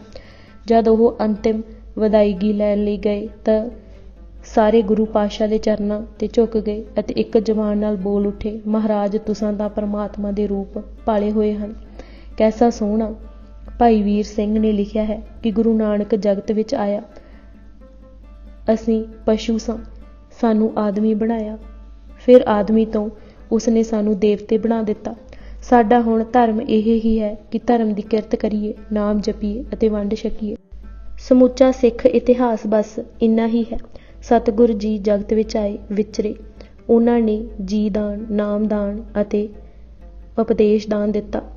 ਲੋਕਾਂ ਨਾਲ ਵਾਹ ਪਏ, ਮਿਹਰਾਂ ਕੀਤੀਆਂ, ਮੁਸ਼ਕਿਲਾਂ ਆਈਆਂ, ਖੇਦ ਝੱਲੇ, ਅਸੂਲ ਪਾਲੇ, ਆਪੇ ਵਾਰ, ਲੋਕੀ ਹਨੇਰੇ ਵਿੱਚੋਂ ਕੱਢੇ, ਜੀਵਤ ਭਾਵ ਵਿੱਚ ਆਂਦੇ। ਉਹਨਾਂ ਜੀ ਉੱਠਿਆ ਨੇ ਆਪਾ ਵਾਰ ਕਰਨੀਆਂ ਦੇ ਕਮਾਲ ਕਰ ਵਿਖਾਏ। ਇਸੇ ਤਰ੍ਹਾਂ ਸਾਧੂ ਮੰਡਲੀ ਹੀ ਉਹਨਾਂ ਸਭ ਜੀਵਾਂ, ਵਿਦਵਾਨਾਂ ਜਾਂ ਉਪਰੀ ਨਜ਼ਰ ਨਾਲ ਸਿੱਖੀ ਦੇਖਣ ਵਾਲਿਆਂ ਦਾ ਹਾਲ ਹੈ ਜੋ ਸਿੱਖ ਨੂੰ ਦਿਨ ਰਾਤ ਕਿਰਤ ਕਰਦਾ ਦੇਖਦਾ ਹੈ। ਉਹ ਤਾਂ ਇਹ ਹੀ ਖਿਆਲ ਕਰੇਗਾ ਕਿ ਇਹ ਕੋਹਲੂ ਦੇ ਬੈਲ ਵਾਂਗੂ ਰੋਜੀ ਕਮਾਉਣ ਲਈ ਲੱਗੇ ਹੋਏ ਹਨ। ਜੋ ਉਹਨਾਂ ਪਾਸ ਟਿਕ ਕੇ ਉਹਨਾਂ ਦੀ ਮਨੁੱਖਾਂ ਪ੍ਰਤੀ ਸੇਵਾ, ਪਿਆਰ ਅਤੇ ਘਾਲਣਾ ਦੇਖੇਗਾ, ਉਹ ਦੇਵਤਾ ਹੀ ਆਖੇਗਾ। ਜੋ ਉਹਨਾਂ ਨੂੰ ਅੰਮ੍ਰਿਤ ਵੇਲੇ ਏਕ ਤੂੰ ਹੀ ਪੁਕਾਰਦਾ, ਇੱਕ ਮਨ ਇੱਕ ਚਿੱਤ ਧਿਆਇਂਦਾ ਵੇਖ ਲਵੇਗਾ, ਉਹ ਉਹਨਾਂ ਨੂੰ ਅਕਾਲ ਮੂਰਤ ਹੀ ਜਾਣੇਗਾ। ਕਰਤਾਰਪੁਰ ਕਰਤਾ ਹੀ ਵਸਦਾ ਸੀ। ਪਰ ਸਿੱਖ ਐਸਾ ਸਿੱਖਿਆ ਹੋਇਆ ਵਿਅਕਤੀ ਹੈ ਜਿਸ ਵਿੱਚ ਚਾਰੇ ਹੀ ਸਮੋਏ ਹੋਏ ਹਨ। ਮੁਨਸ਼ੀ ਸੁਜਾਨ ਰਾਏ ਭੰਡਾਰੀ ਨੇ ਖਾਲਸਾ ਤਵਰੀਖ ਵਿੱਚ ਲਿਖਿਆ ਹੈ, ਬਾਬਾ ਨਾਨਕ ਸਤਮਾਰਗ ਦੇ ਪਾਂਧੀਆਂ ਦੇ ਮੋਹਰੀ, ਪਾਕ ਦਿੱਲੀ ਦੀ ਜਾਗਦੀ ਜੋਤ, ਰੱਬੀ ਨੂਰ ਦੇ ਚਮਤਕਾਰਾਂ ਦੇ ਚਾਨਣੇ ਮੁਨਾਰੇ ਅਤੇ ਅਪਾਰ ਗੁੱਜੇ ਭੇਤਾਂ ਦੇ ਪ੍ਰਤੱਖ ਪ੍ਰਮਾਣ ਹਨ। ਜੱਗ ਨੂੰ ਜੀਵਨ ਜਾਂਚ ਸਿਖਾਲਾ ਆਪ ਇਲਾਕਾ ਬਟਾਲਾ ਦੇ ਪਿੰਡ ਵਿੱਚ ਇੱਕ ਥਾਵੇਂ ਰਾਵੀ ਨਦੀ ਕਿਨਾਰੇ ਟਿਕ ਗਏ। ਬ੍ਰਹਮ ਗਿਆਨ ਦੇ ਅਸਰ ਭਰੇ ਬਚਨ ਬਿਲਾਸ ਸਦਕੇ ਆਪ ਜੀ ਦੀਆਂ ਧੂਮਾਂ ਪੈ ਗਈਆਂ ਅਤੇ ਦੇਸ਼ ਦੇਸ਼ਾਂਤਰ ਤੋਂ ਲੋਕ ਆ ਕੇ ਉਹਨਾਂ ਦੇ ਸਿੱਖ ਬਣਨ ਲੱਗੇ। ਕੈਸਾ ਸਮਾਜ ਤਿਆਰ ਹੋ ਗਿਆ ਸੀ, ਉਸ ਦੀ ਉਦਾਹਰਣ ਸਾਡੇ ਸਾਖੀਕਾਰਾਂ ਨੇ ਦਿੱਤੀ ਹੈ। ਇੱਕ ਵਾਰ ਗੁਰੂ ਨਾਨਕ ਦੇਵ ਜੀ ਧਰਮਸ਼ਾਲ ਤੋਂ ਖੇਤਾਂ ਵੱਲ ਜਾ ਰਹੇ ਸਨ ਕਿ ਡਿੱਠੋਂ ਨੇ ਕਿ ਇੱਕ ਸਿੱਖ ਸਾਹਮਣੇ ਲੱਗੇ ਬੋਹਲ ਦੇ ਇੱਕ ਢੇਰ ਵਿੱਚੋਂ ਛੱਜਾਂ ਨਾਲ ਉਲਦ ਦੂਜੇ ਢੇਰ ਵਿੱਚ ਪਾਈ ਜਾ ਰਿਹਾ ਹੈ। ਗੁਰੂ ਨਾਨਕ ਦੇਵ ਜੀ ਰੁਕ ਗਏ ਤੇ ਪੁੱਛਿਆ, ਭਲੇ ਲੋਕਾਂ ਐਸਾ ਕਿਉਂ ਕਰ ਰਹੇ? ਉਸ ਹੱਥ ਜੋੜ ਕਿਹਾ, ਮਹਾਰਾਜ ਅਸੀਂ 2 ਭਰਾ ਹਾਂ, ਮੇਰੇ ਘਰ ਸੰਤਾਨ ਨਹੀਂ, ਨਿੱਕੇ ਦਾ ਟੱਬਰ ਖੁੱਲ੍ਹਾ ਹੈ, ਫਸਲ ਦੀ ਵੰਡ ਬਰਾਬਰ ਦੀ ਕਰ, ਨਿੱਕਾ ਘਰ ਗਿਆ ਹੈ, ਉਸ ਦੀ ਲੋੜ ਮੇਰੇ ਨਾਲੋਂ ਬਹੁਤੀ ਹੈ, ਇਸ ਲਈ ਉਸ ਦੀ ਢੇਰੀ ਵਿੱਚ ਪਾ ਰਿਹਾ ਹਾਂ। ਉਸ ਦੀ ਹਉ ਨੂੰ ਠੇਸ ਨਾ ਲੱਗੇ, ਇਸ ਲਈ ਉਸ ਦੇ ਜਾਣ ਪਿੱਛੋਂ ਇੰਜ ਕਰਦਾ ਪਿਆ ਹਾਂ। ਗੁਰੂ ਨਾਨਕ ਦੇਵ ਜੀ ਧੰਨ ਸਿੱਖੀ ਕਹਿ ਕੇ ਖੇਤਾਂ ਨੂੰ ਚਲੇ ਗਏ। ਪਰ ਪਰਤੇ ਤਾਂ ਗੁਰੂ ਜੀ ਦੇਖਦੇ ਹਨ ਕਿ ਉਹਨਾਂ ਹੀ ਢੇਰਾਂ ਪਾਸ ਖੜਾ ਇੱਕ ਸਿੱਖ ਕਾਹਲੀ ਇੱਕ ਢੇਰ ਤੋਂ ਦੂਜੇ ਵਿੱਚ ਪਾਈ ਜਾ ਰਿਹਾ ਹੈ। ਗੁਰੂ ਜੀ ਨੇ ਪੁੱਛਿਆ, ਸਿੱਖਾ ਇਹ ਕੀ ਕਰ ਰਿਹਾ? ਉਸਨੇ ਨਿਮਰਤਾ ਸਹਿਤ ਕਿਹਾ, ਸੱਚੇ ਪਾਤਸ਼ਾਹ ਅਸੀਂ 2 ਭਰਾ ਹਾਂ, ਵੱਡੇ ਭਰਾ ਦੇ ਘਰ ਆਇਆ ਗਿਆ ਬਹੁਤ ਆਉਂਦਾ ਹੈ, ਸਾਡਾ ਕੀ, ਅਸੀਂ ਜਿਉਂ ਤਿਉਂ ਕਰ ਗੁਜ਼ਾਰਾ ਕਰ ਲਵਾਂਗੇ, ਪਰ ਆਇਆ ਰਾਜੀ ਜਾਵੇ ਸੋ ਆਪਣੇ ਹਿੱਸੇ ਵਿੱਚੋਂ ਵੱਡੇ ਭਰਾ ਦੀ ਢੇਰੀ ਵਿੱਚ ਪਾ ਰਿਹਾ ਹਾਂ। ਕਾਹਲੀ ਇਸ ਲਈ ਕਿ ਮਤਾ ਭਰਾ ਉੱਤੋਂ ਨਾ ਆ ਜਾਏ। ਮਹਾਰਾਜ ਨੇ ਅਸੀਸ ਦਿੱਤੀ। ਅੱਜ ਅਸੀਂ ਬਲਿਓ ਚਿਰਾਗ ਕਿਤਾਬ ਦੇ 204 ਪੰਨੇ ਪੜ੍ਹ ਚੁੱਕੇ ਹਾਂ। ਬਾਕੀ ਦੀ ਕਿਤਾਬ ਅਸੀਂ ਅਗਲੇ ਭਾਗ ਵਿੱਚ ਪੜ੍ਹਾਂਗੇ। ਵਾਹਿਗੁਰੂ ਜੀ ਕਾ ਖਾਲਸਾ, ਵਾਹਿਗੁਰੂ ਜੀ ਕੀ ਫਤਿਹ।